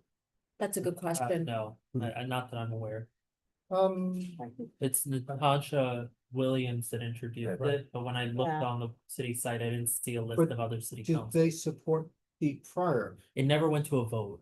Well, no, but I don't know if they supported it. I They- didn't see it on the they- city's website. They would still have had the opportunity to have it as answers. Yeah, I think they're. I tell you,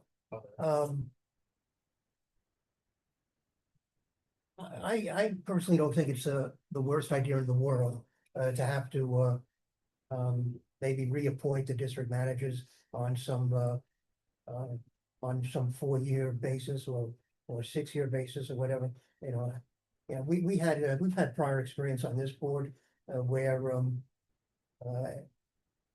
where maybe we haven't done as good a job as we could have to evaluate a district manager and determine whether or not the district manager should remain in place.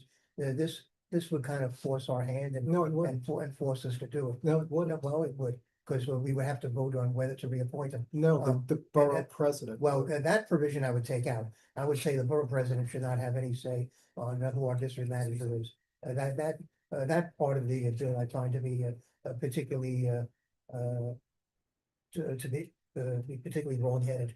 But requiring the boards to evaluate and decide whether to reappoint a district manager on some rotating basis, to me, is maybe not the worst idea in the world. If the bill were just limited to that. And then Leo, I'm gonna commend you again for this resolution. I think that we went through a situation where we had to bring in a new district manager. It's obviously been a process. And this would just put us in that frenzy every 4 years, and I don't think it's fair to us as board members to do this for volunteer. And that being said, I motion to vote on this. okay, I'm sorry, English. Before we motion to vote, I just have one quick technical edit. One of the footnotes, I believe it's the first one, says that it's the legislative session 2025-2026. It's 26 to 29. 29. Yes, Yeah, because they're 4 years. 4 years. Oh. Does that mean the second footnote should change to like No, 20? that's correct, because it's kind of like a reelection. They do 2 years before, 2 years after, I and see. then the next full term. Well, the truth Thank is, you. you really don't need the footnotes to begin with. They serve no great purpose. They're citations. Yeah, but does the resolution need the citations? No. Why wouldn't they? Okay, you don't. Do you believe they need them or don't? you think? I believe they need them. I don't need it. Is this just a belief system or is there a reason for, yeah, We normally do not provide footnotes on resolutions. we could talk offline if that's where you guys are No, leading no. to this. One of the comments I shared is if there is information in the footnote that's relevant to the resolution, Exactly. why not put it in the whereas? As Uh-huh. opposed to putting it in the footnote? So I would just take the full name of the, Well, I mean, if there's something in there that is really important for us to understand, put it in the whereas. yeah, And if it's just, providing background and context, the question is that really needed? I guess I can move the citation into the whereas if that's the, If it's important information, yeah. yeah. Since the whereases have no force in the first place, they're just, it's be it resolved, it's what we want. Right. In some matter, in some sense, it doesn't matter one way or the other. And so I personally have no problem with the footnotes. Okay, with that, then let's just move on. Okay, before we take it to a vote, I do want to talk about the second potential resolution. I added it under new Right. business. So, some of you are probably familiar that there is a project that is currently held up on 158th Street and Riverside Drive. It is the Riverside Drive Viaduct. The project commenced in 2019. It was stalled when the contractor that was contracted by the city walked off the job in 2022. And as of 2025, the contractor is suing the city, claiming that the original contract didn't contain certain portions of what they actually had to do as part of the plan. This past weekend, there was a rally. It wasn't the first rally. There have been other activities occurring around there by the residents of River Terrace and River Arts who are directly impacted by this, but the neighboring buildings are also impacted by this for many reasons. I know our chair of traffic and transportation has fielded a number of questions and has presided over conversations by people in his committee.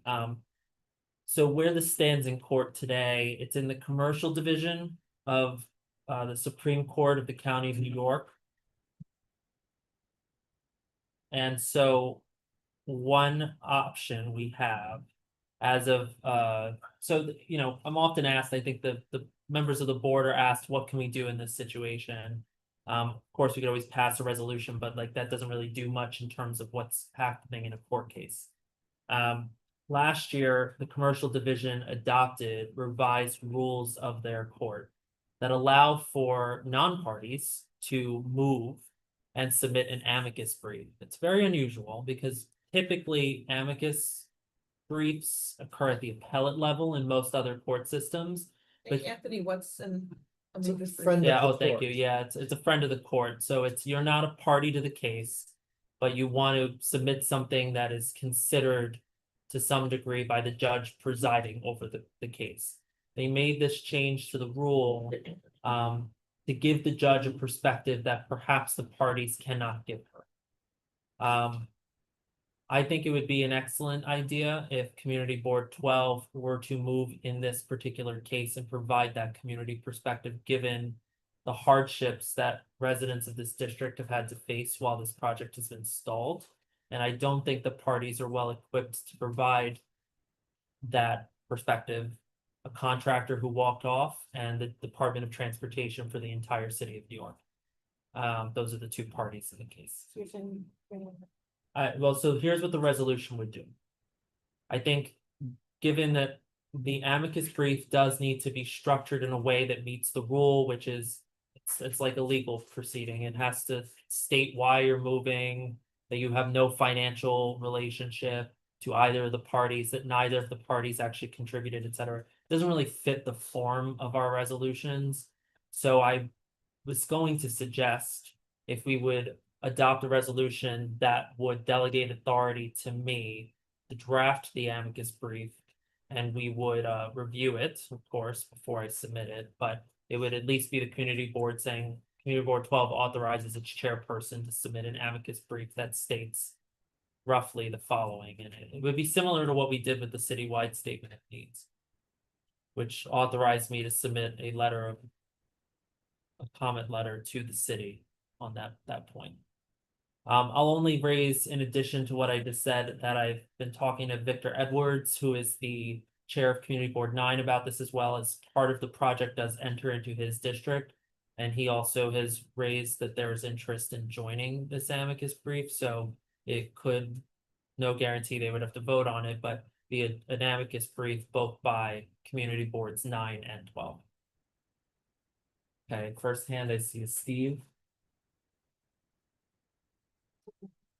I think this is actually something that I suggested at one of the Traffic and Transportation Committee meetings, not that it be done by Board 12, but it be done by the residents who live right there at River Arts and River Terrace.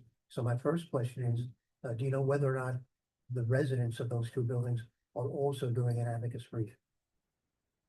So I spoke to many of them who had been active in all of this on Saturday, and none of them raised it. So I don't believe so. A lot of them say, why doesn't the community board do something? A lot of them have suggested that if something doesn't change, they're gonna start, handcuffing themselves in courtrooms or in the halls of the Department of Transportation, but none of them have raised the amicus brief concept. And you've spoken to the leaders from those two buildings? Yeah.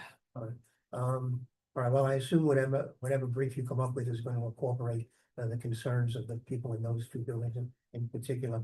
Have we also been in touch with DOT? Do we know that DOT would look favorably upon our doing this? You wanna answer that part? Yes, so. Because it's in court right now, DOT has kind of closed the doors on any conversation. We've requested as of recently to have a walkthrough asking for accessibility and safety in that area. And yeah, they're giving us the runaround. So this is the next step, taking position on behalf of the community, saying, hey, these are the conditions. We're really gonna discuss and focus on the safety aspect of it. But the amicus. Wait, wait, Let's- wait, let's- wait, let's- wait. Let's let Jim. Thank go, and you. then we'll go back to Steve. I think the idea of an amicus brief is excellent. Frankly, this community board should not give a damn what DOT thinks about anything. If we feel it's in the best interest of our community and our neighbors, we do it. And I think, that we're unanimous about the outrageousness of the situation. And the only other suggestion I have is, since we have additional members of this board who are also capable attorneys, that they collaborate with you, if that serves our general purpose. And then, of course, once the brief is done, the board would pass a resolution moving it forward or sending it to the court. Wayne. So as I understand it, the purpose of the amicus brief is to give the judge a perspective of what are the impacts on the community. So whether the contractor or an agency of city government does or does not like that, it really isn't the point, is what are those impacts on the residents? I think we should certainly do that. As to whether the residents of the building or their tenant or co-op associations are doing it, there's nothing that prevents them from signing on to the amicus brief done by the two community boards. I mean, because presumably we are going to get input from them on what are their impacts. We're not making it up out of, thin air. So I don't think there'd be anything that they would object to. I think it was important for us to reflect comments that come from the people who actually live there and have to deal with it every day. Agreed. They could also do their own. So I'm looking at some of the news coverage, seems like there's some points that directly appeal to me, right, about the accessibilities piece. I do, the lawyer in me does raise a couple of flags. I would say it would be prudent for us, since we're not technically hearing the details of the case and both sides, right? That we focus on the access and the impact and not address, either side, not take a side.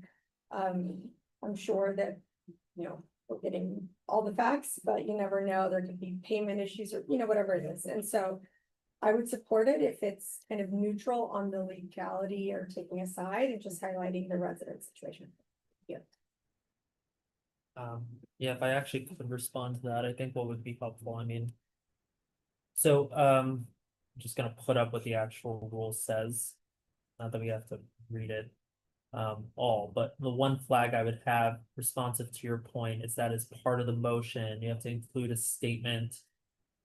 Whether, either party's counsel contributed to the brief, contributed money in preparation for the brief. So I think to just keep it neutral, of course, we wouldn't engage DOT or Judd Law's counsel in any of this.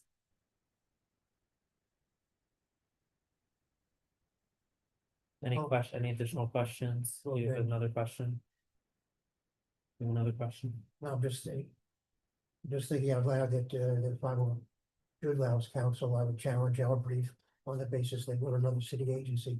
And that public funds went into whatever it did. I'm not saying we shouldn't do this, I think we should do it, but there's always an argument to be made. But, is it, was it, Indiana or Wayne? We suggested that the co-op and, the two buildings could sign on Yeah. to our brief. Yeah. That's we should offer them, Of offer that course. to them. Yes, that would be great. And We have board members who Yes. are Exactly. very involved in Yes, this. Yes, absolutely. yeah. No, Darcy on my, Darley on my committee. Darley. Yes. Yep. Yeah, And I guess, yeah, absolutely. yeah. Jim? I just want to reiterate the point that several of you made. The main purpose of this brief is so that the court understands the impact on the residents of the area, which neither of the actual parties may be particularly concerned. They may be concerned. DOT ought to be concerned, but again, insofar as we speak for the residents, which is our essential function as a community board, I think this would, and it would probably also set a positive precedent for the other community boards. That raises a good point. Thank you. I did ask the borough president's general counsel if there's a precedent for a community board submitting an amicus brief, and there are two, both from the same Bronx Community Board relating to a BSA issue that went up into the appellate division. So it's not, there is precedent for a community board submitting an amicus brief. Is the point. I was hoping this would be the first. Well, it would be the first, I believe, in a trial case, because this rule is so new and very unique. So I think presenting this to the general will be that one very short resolution giving the authorized delegation to me to write the amicus brief, and of course I will include our lawyers and all members of the executive committee to review. And the public. And the parliamentarians. Any questions? Is there any time frame on when this has to be done? No, so where they are now. Sure.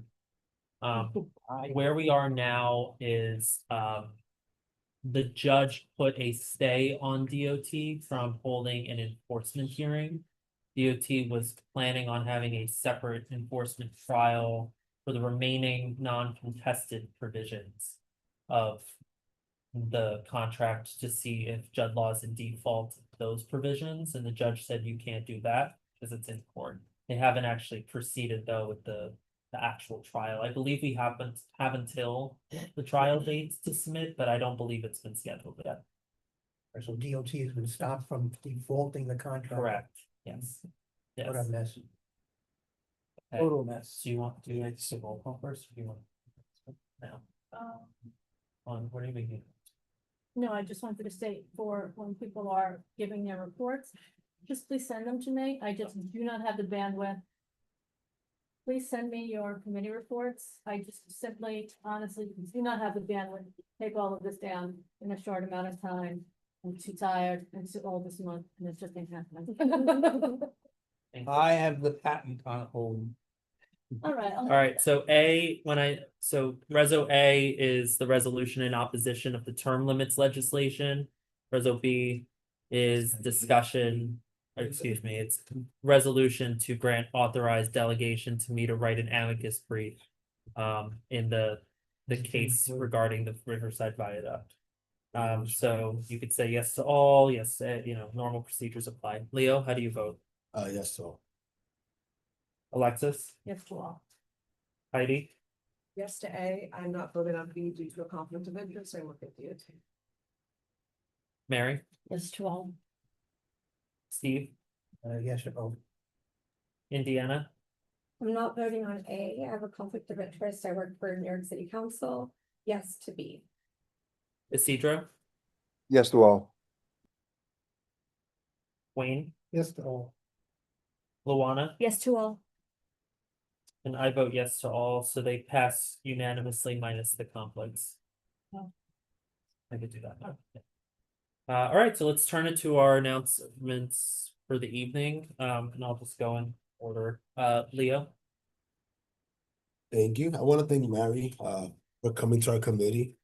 She brought into perspective that when we make the decisions, when we hear out the agencies, we often don't consider the Asian community, the elderly, other people with abilities, or people situations, and it's something that as a committee we committed to move forward and really consider when we make these decisions to really have that perspective. Thank you again, and we're here to fully support. We had two presentations from DOT. One was on the MicroHub pilot program that they implemented a couple years ago. It seems like now they're trying to make it permanent in our community. I gave a bit of pushback, as did the committee, Jim as well. I do think that it would not necessarily fix some of our illegal parking issues, but it would relieve some of it. Our main concern is the system they have in place for it. We think that they facilitate these big companies like Amazon, these big delivery companies to come in and take parking spaces from our community residents, community neighbors. And we just want DOT to do more outreach in our community, see if it's something that is merited or something that we actually want. And no offense to anybody who works for DOT, but since I've been a chair, often times more than none, they come in and kind of impose themselves. And we've taken a stance in the last couple of years that we really have certain things we're pushing until they don't sit at the table with us. We're just not gonna let them come in and shove things down our face.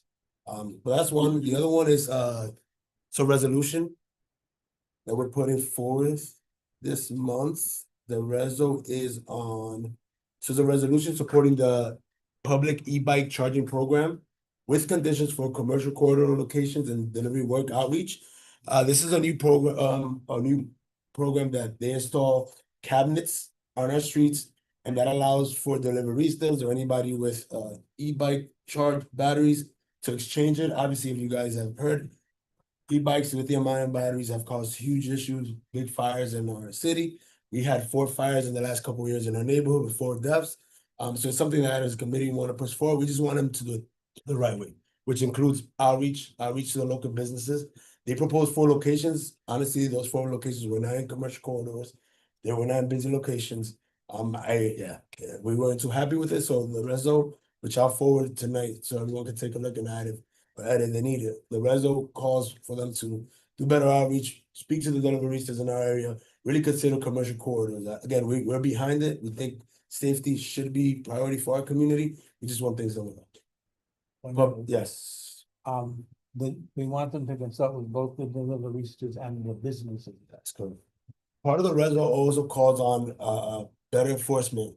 If these e-bikes are gonna be coming to the sidewalk, they have to go onto the sidewalk. That means they will be riding on sidewalk. They have to partner with NYPD to do enforcement. We don't think it's fair for people to have to deal with that. Yes, right.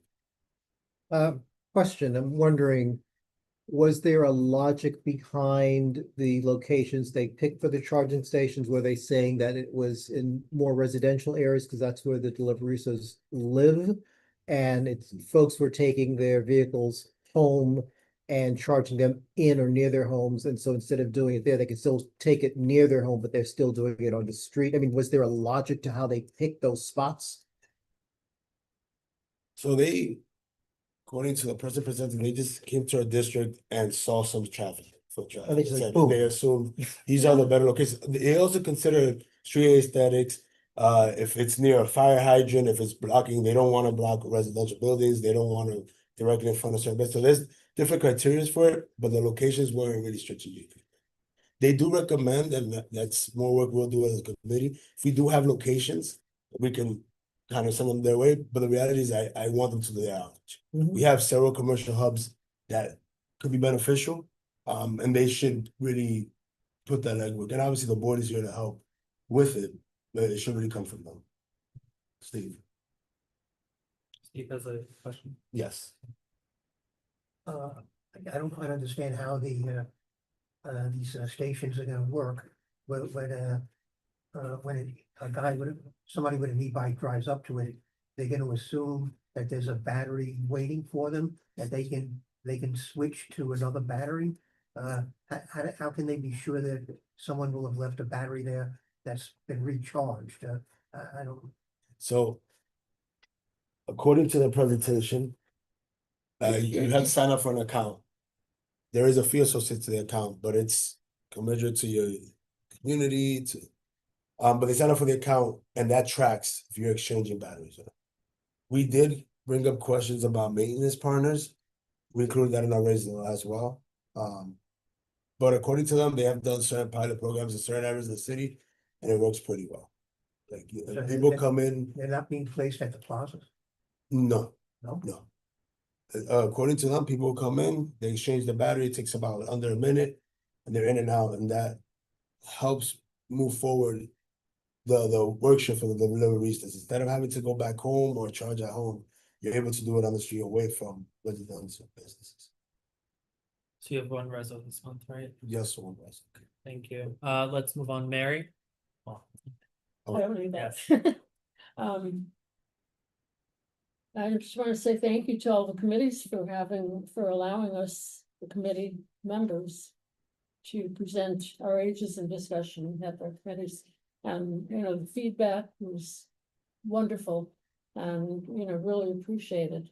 So, when we come back together in September, we'll try to incorporate some of those suggestions and the input from the other committees into our discussions, which will certainly continue.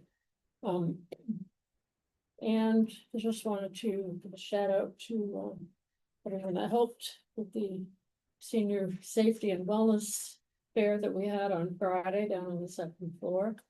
It was a tremendous turnout. We had more than 20 vendors. We had more than 100 attendees. And the seniors really got a lot of information from a lot of different people. We're very appreciative. The City Harbors were great. They were great. They brought bundles of produce, enough for each senior to get a produce bundle to take home. And it wasn't so huge that they couldn't carry it. Not all of them go around with their shopping carts, but it was, enough to make an input in somebody's day. There were pineapples, there was kale, there was the yin yang, there was mangoes, pears, apples, I forget what all else, all kinds of stuff. Real good fresh produce. So there was that, and we had a Tai Chi demo, and we had raffles from the DA's office, actually, did the raffles. So I would say almost everybody, all of the seniors won something, so. Little trinkets, but. They raffle those short prison terms. You have a question, Neil? Right. And I want to thank the people who helped out at the table. Alexis helped us out for a while, and that was great. And we had some of the committee members, and it just turned out wonderful. And we had it inside this year. We didn't know, what the weather was going to be, so we're fortunate enough to get the second floor. Last year we had it outside in the plaza. Last Friday would have been unbearable for us, but the seniors love being outside. They don't care. So we'll see what happens next year. But this is an ongoing thing that's been being done by not only the Asian Committee, but partnered with the DA's office, who actually started this back when, and with the hospital, with Isabella, and other agencies. So thank you, everybody. Do you have a question? So Mary, two things. Does the DA or anybody provide transportations or want a community to attend? ARC 16 has transportation. I don't know if you've ever seen the little blue buses that go around. That's from ARC 16, and if transportation is needed, within the area, they will provide it, and did. Maybe next year we can partner. There were people bussed in by them from some of the senior centers. Yeah, it's pretty cool. Maybe next year we can partner with a local and try to get more people out. I think that's actually awesome. Yeah. Then the second thing, I know Alexis brought up a point about City Harvest not providing lunch as they had promised. It wasn't City Harvest, it was City Meals. City meals. Nope. They, actually, it was announced at, the previous meeting that we had, that City Meals wasn't gonna be able to provide the meals. I didn't hear it. We've been meeting on Zoom. So one of the things we're gonna do for next year, we're gonna meet in person. Okay. Just wanna make sure. All right. Zoom doesn't work for me all the time. In-house doesn't work for me all the time, so. Heidi, public safety.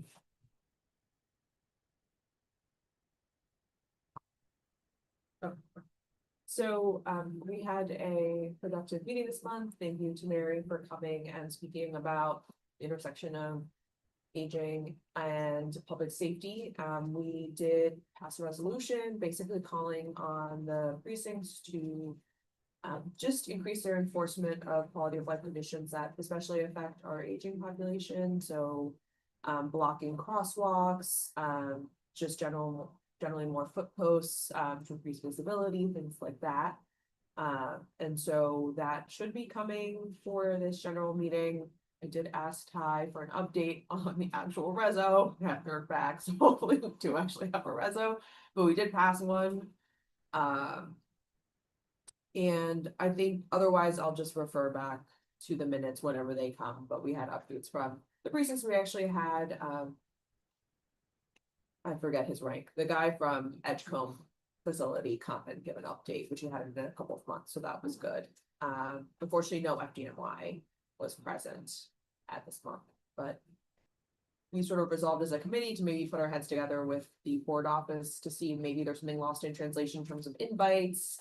I assume that FDNY has more than just one person that does community affairs, and I think it's just a question of getting in touch with the right people. Because the person who came to one of our more recent meetings was like the head of community affairs or something like that. Yeah, She's great. yeah. And she seems like a pretty busy person, and I feel like she probably has somebody who works with her who could come. Because I think there's interest on the committee to have just more information about fire safety, and I guess good habits to prevent fire. So with that, I will turn it over to whoever's next.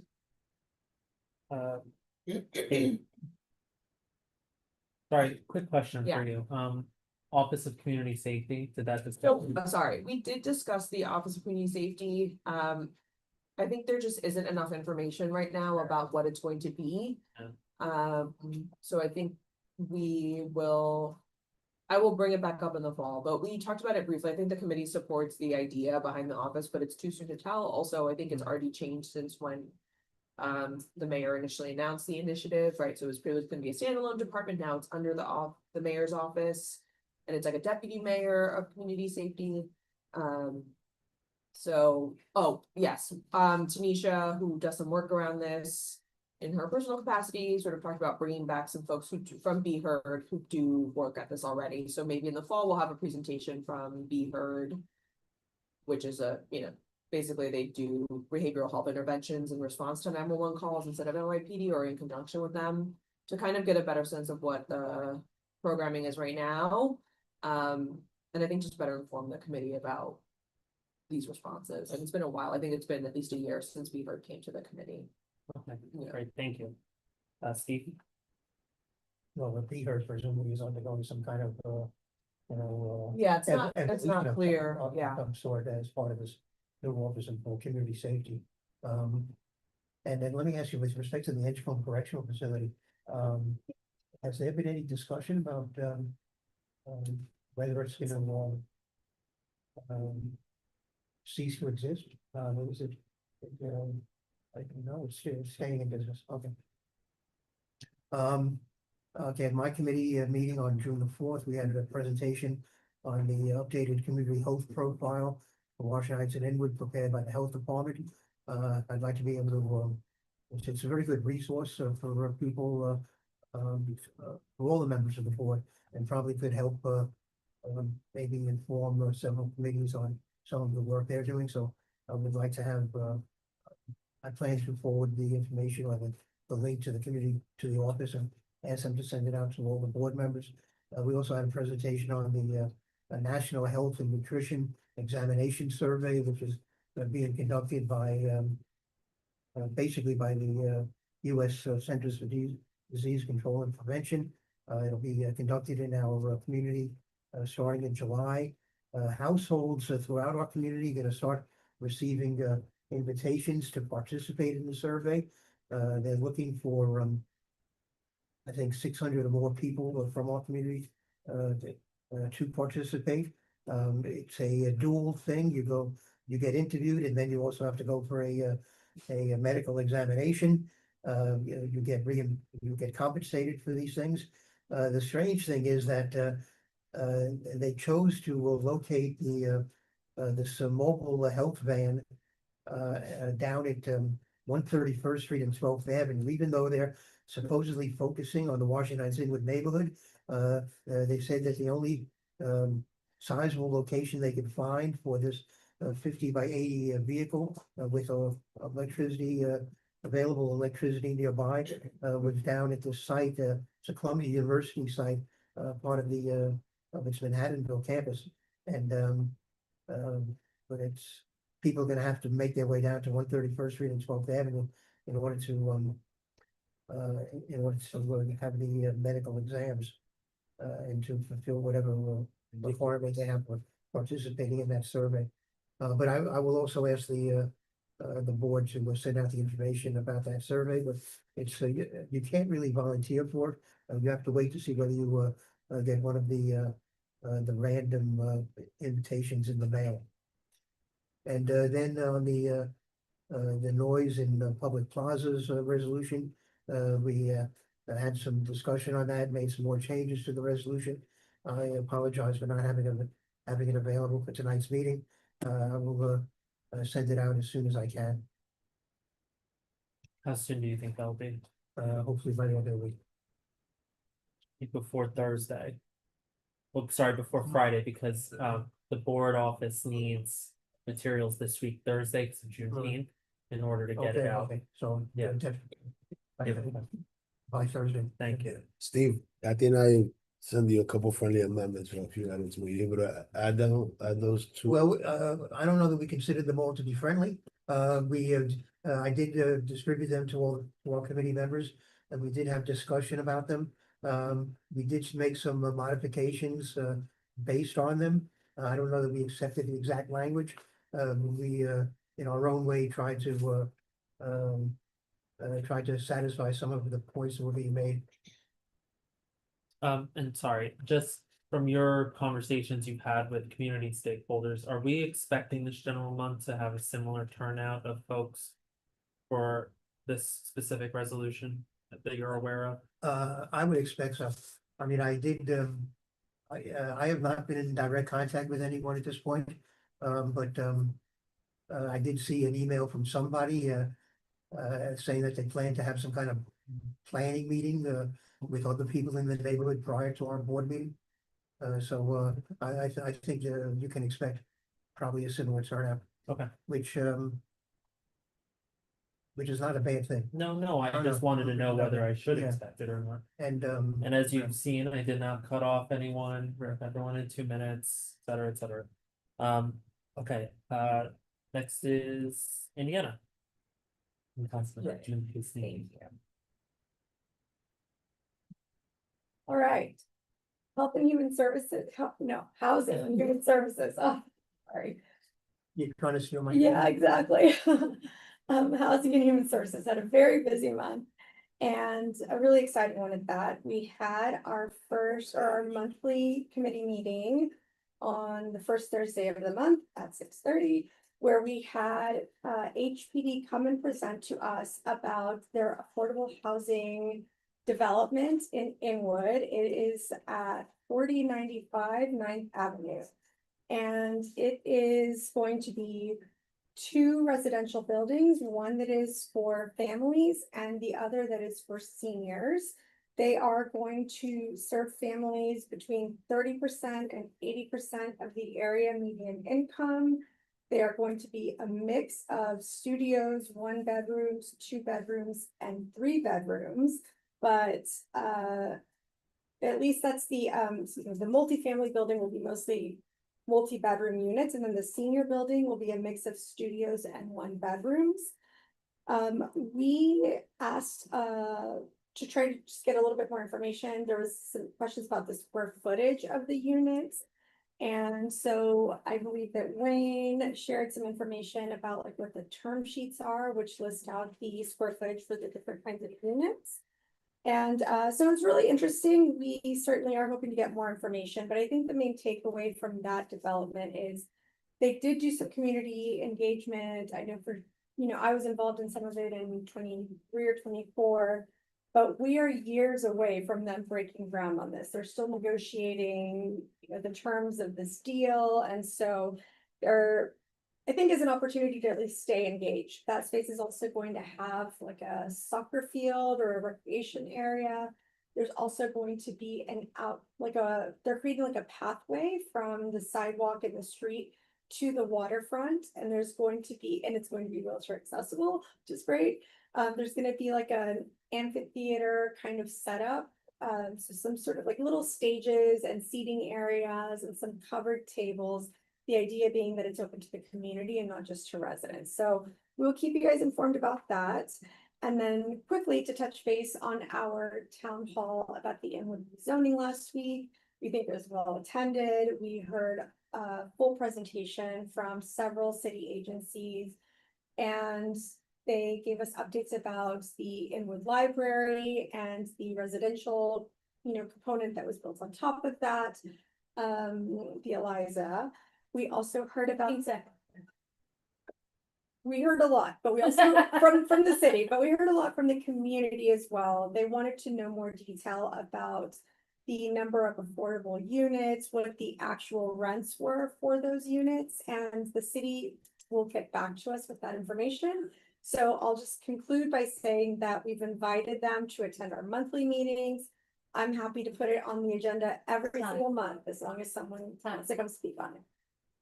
Any questions for him? Yes, Steve. The 40-year 95 board of 10th Avenue site, that's city owned, isn't it? Yes. So presumably the apartments will be permanently affordable? Sort of. So technically, they're not permanently affordable. They're either gonna have a 40 or 60-year, their contract, I think, requires affordability for 40 to 60 years. But very loosely, and I defer to Wayne, but my understanding is that there are mechanisms through which they can keep the units affordable if the developer decides that they don't want to. I think they're forced to sell it to the city or something like that. I don't know if it's structured exactly the way that HPD and the partnership structured it when I was working at Harlem CDC, but there is an affordability term that runs with the financing from Ella and Sarah, which are the programs for the two, and then through the subordinate land lien, or now these are regulatory agreements, there's an extension of that. So I think the 40 may be the affordability term that runs with the financing, and then the 20-year extension is with the regulatory agreement or the subordinate land lien. When I used the term subordinate land lien, they didn't know what that meant. So I guess they're using different terminology in this century as opposed to the last century. But that's kind of what's the way it was structured in the past. I just thought when the city owned property. I just thought when the city owned property, that gives them the ability to make it permanently affordable. I thought that's the way it's been working out. But it's not clear that the way it was done in the past is the way they're doing it today. All right, let me just add one last question. The soccer field, did they say who's gonna operate that field? I don't think that we got clarity on that. They do have some community partners, so I would encourage folks, I'm gonna add a link to, actually, I'm just gonna copy the presentation to the minutes. And you'll have a link to the YouTube, but they do have some community partners. But I don't think that the soccer field, if they designate exactly who's gonna run it. And if I could just say something about that, what's interesting about the soccer field is the two buildings are oriented perpendicular to the street. And between the two buildings, there is a middle building, but the first two floors of that middle building are elevated, so it's glass. And you can open on either side, and that's where the soccer field is. So you can look from the avenue straight through to the river. And in good weather, the field is open. And in inclement weather, they can bring the glass down and you could still have an operating field indoors. Right. It's gonna have a roof. Wayne, why don't you take Well, it yes, away because the with building is above it. Take it away with your land use. Okay. So no resolutions from land use, and this is the one time we actually did not have quorum. When we started, we did have quorum by 8 o'clock because someone who had a qualified excuse came on Zoom. But interestingly enough, even if we didn't have quorum, we had a longer meeting. We had 3 presentations. The first presentation was from the Hispanic Society, or the Hispanic Museum and Library, as they're called today.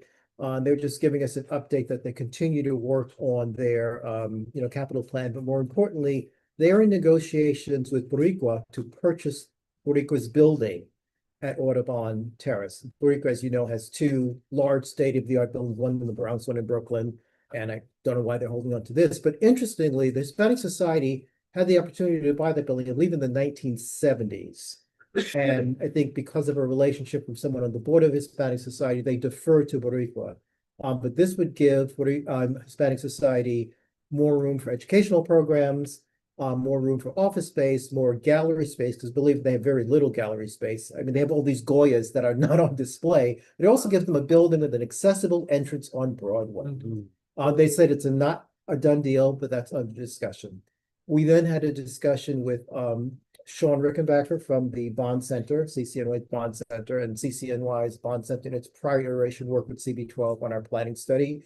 And they were not discussing so much updating the planning study, but they've shared with us in the past the equitable planning tool that they've developed, and they're working with CBs 9 and 10 on that.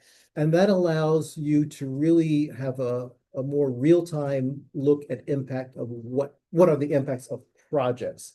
And you can customize the platform to what are the priorities for the community board. So we're very interested to see how CB12 could have, that platform, become a client and have it, structured for us as well. And they're going to send information to me, what we need to do that. They got funding from the Sloan Institute, Sloan Foundation, which is helping to advance this. And then finally, some community residents reached out to us. They are trying to deal with the properties on Overlook. There's a stretch or on the incline. The sites appear to be vacant or underutilized, but I think what the real issue is, because of the slope, the actual buildings are on Fort Washington, and the back of them, is on a rocky incline, but it's not attractive. They've worked with a school and converted theirs to an attractive garden area, and that's the model they want to use. And they want assistance from us and the community board to try to reach out to the owners. Thank you. Go ahead, Leo. I'll speak to it. Okay. Luana? Alexis, since you chaired the meeting, do you want me to do the report or do you want to report? Well, since I can't remember it. I'll refer to the minute. No, I have notes if Yeah. you do, or would you rather? You can do it. I'll just say that I will be stepping down as vice chair of Parks and Culture. It is just too much to do between being secretary and vice chair, and I need to give myself a break. I haven't had a vacation in 14 years, and I'd like to, see what it's like, maybe take a day off, just help me ration.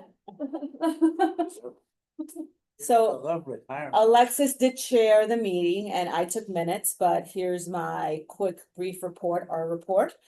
We had a presentation from Aging, and it was a very, it served purposefully the exercise to think about ways in which park can be more beneficial and more accessible to the elderly, as well as what kind of activities we can continue to have. So thank you, Mary, for putting that together and came to our meeting. Dolphin Park is officially open. We did have our ribbon cutting ceremony, and I want to give my thanks to Leo because this was a joint resolution between Parks and Transportation. We also had some discussions about signage, noise, gatherings along the Riverside Greenway. And Jody's gonna help facilitate a walkthrough to see how the area can be reimagined in terms of signage, lighting, and just to make it engaging, and also outreach in terms of respecting our neighbors with the noise pollution and such. And also, we had a concerned citizen with regards to it's Ilka Tanya Payang. Too many Y's, too many I's, but yeah. With regards to some removal of the benches and the planters. So that is coming on the heels of some gas pipelines, I believe. Is it gas or there's something there? But, Steve, yeah. In fact, Wayne and I met with Elric the other day, but it's, what's happening there is a DDC project. Didn't they come to your committee? DDC is doing a project in conjunction with the Bronx 6 bus line. They're making some changes to Oh, the yes. intersection at Broadway and 157th Street. Yes. Including the Ilka Tanya Payan triangle. And as in preparation for that work, we removed the planters and benches. They're going to expand the footprint of Right. that triangle. And Thank you. And they're going to repave the interior. Yes. They're going to make an adjustment that we requested at the southern crosswalk. And I'm closer to 156th Street. So there's an overall improvement that'll take That's place what I was there. gonna get to. So we clarified, we clarified that this was temporary, that this was pending the completion of this project. But Jody said that it was like gas pipes or something. Anyway, whatever it is, no, it's not that. Okay, I stand corrected. So it was pending the culmination of this project, that the park will then be reopened with the benches, with the planters. Because this gentleman was very interested in doing the Adopt a Bench program. He is very willing to adopt about 4 benches at $5,000 each, and that's a good thing. So we're trying to, at the committee level, we're trying to broker the conversation between this gentleman, Parks, and it has been very productive because Jana is already in the conversation. Carlos Acosta is part of the conversation. So, yes, Lovely. So Any Thank you. resolutions? no resolutions forthcoming. We look forward to a new vice chair. We'll have a discussion about that. Sure. And that's it.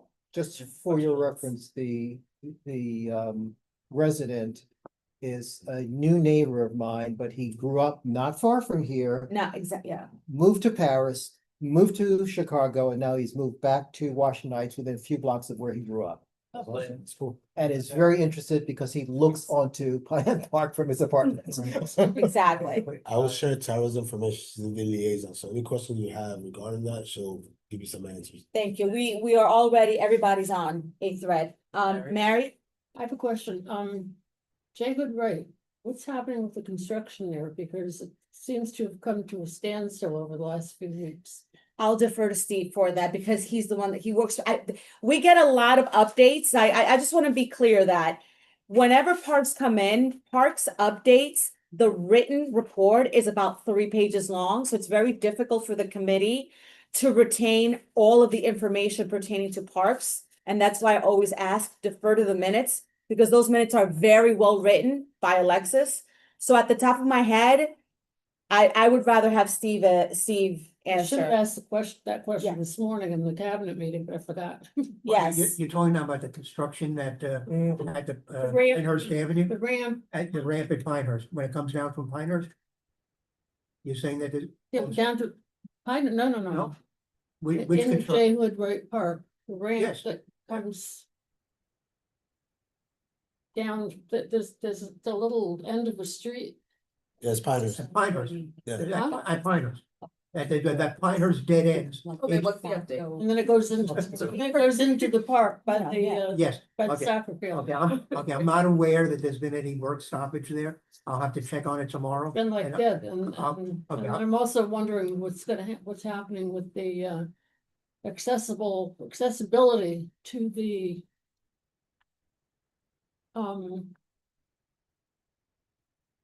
that part that sits up and you can face the bridge Oh, on the Haven Avenue Right, side yeah.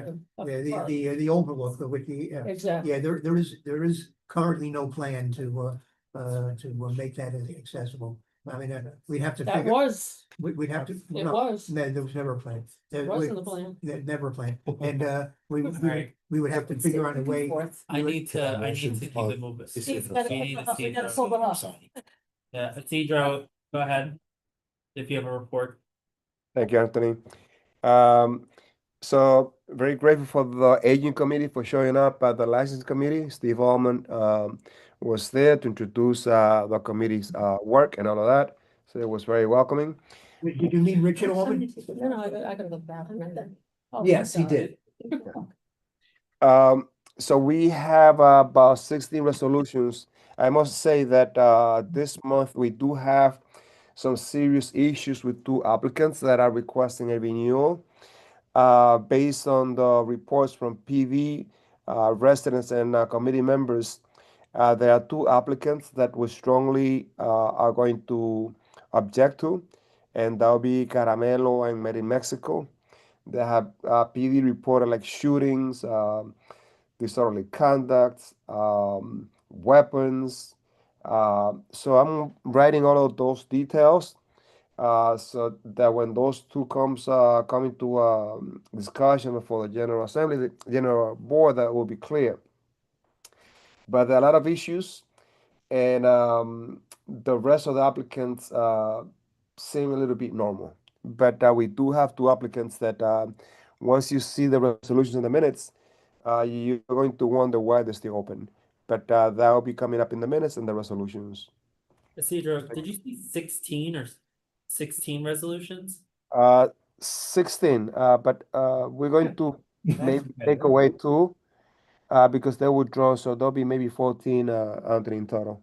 Okay, and then Made in Mexico, I could have sworn we objected to that application in May.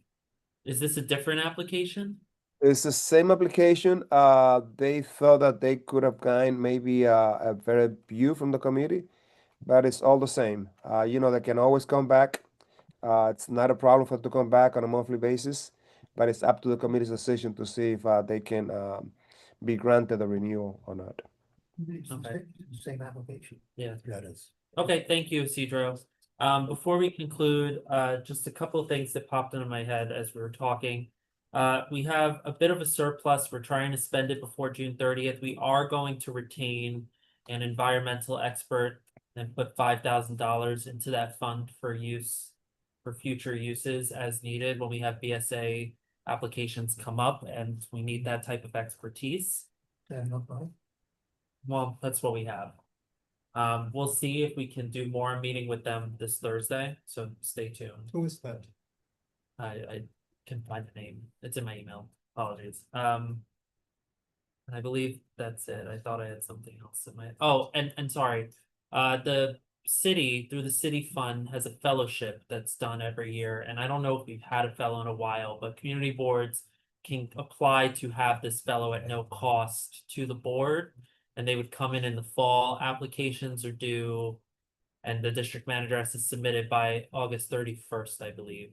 If you have ideas of ways we can use a fellow, and this is like someone with a master's degree in like, you know, city planning or something of that sense, let me know. Great. Can you invite the outreach intern to the general board meeting? Sure. Yeah, he was at the town hall. Our outreach intern up here. Is there quick announcements? I'll start with, I saw Indiana's hand. I just wanted to throw out there a reminder about the Metro card. The subway. Oh, I actually brought this up at the borough board meeting. Thank you.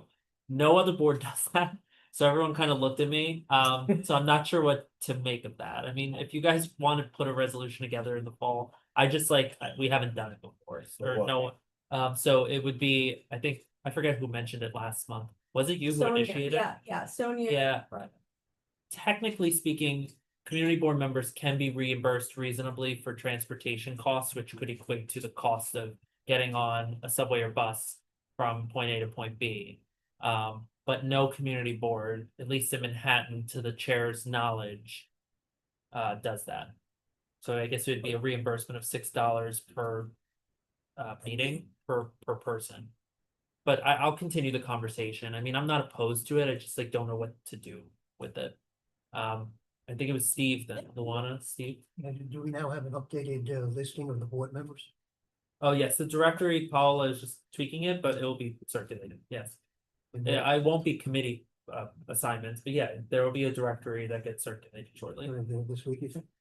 for sure. It's already made. Luana? If we have funds available that we need to exhaust by June 30th, I would like to revisit the language access conversation. Okay. Yeah. We have been really working on language access. We had translators at both our town halls that we've had this year so far, but there are ways that we can improve that for sure. I can help. Thank you. Wayne? So for the 16 or so new 16. board members, are you going to circulate like their resumes? I mean, you mentioned that a number are architects, but there are all kinds of architects. Yeah, You can yeah. see what they concentrate in. I don't see why not. We've done it in the past. With resumes? Yeah, Okay, I mean, let me look into it. I don't know if there's anything private that would be in a resume per se, but Well, the address is part of the the, directory, yeah, let me, Too much to put together a slide deck. Is that too much work? I don't know who would do that. Outreach intern? Okay, yeah, I don't know if they can work. Great idea.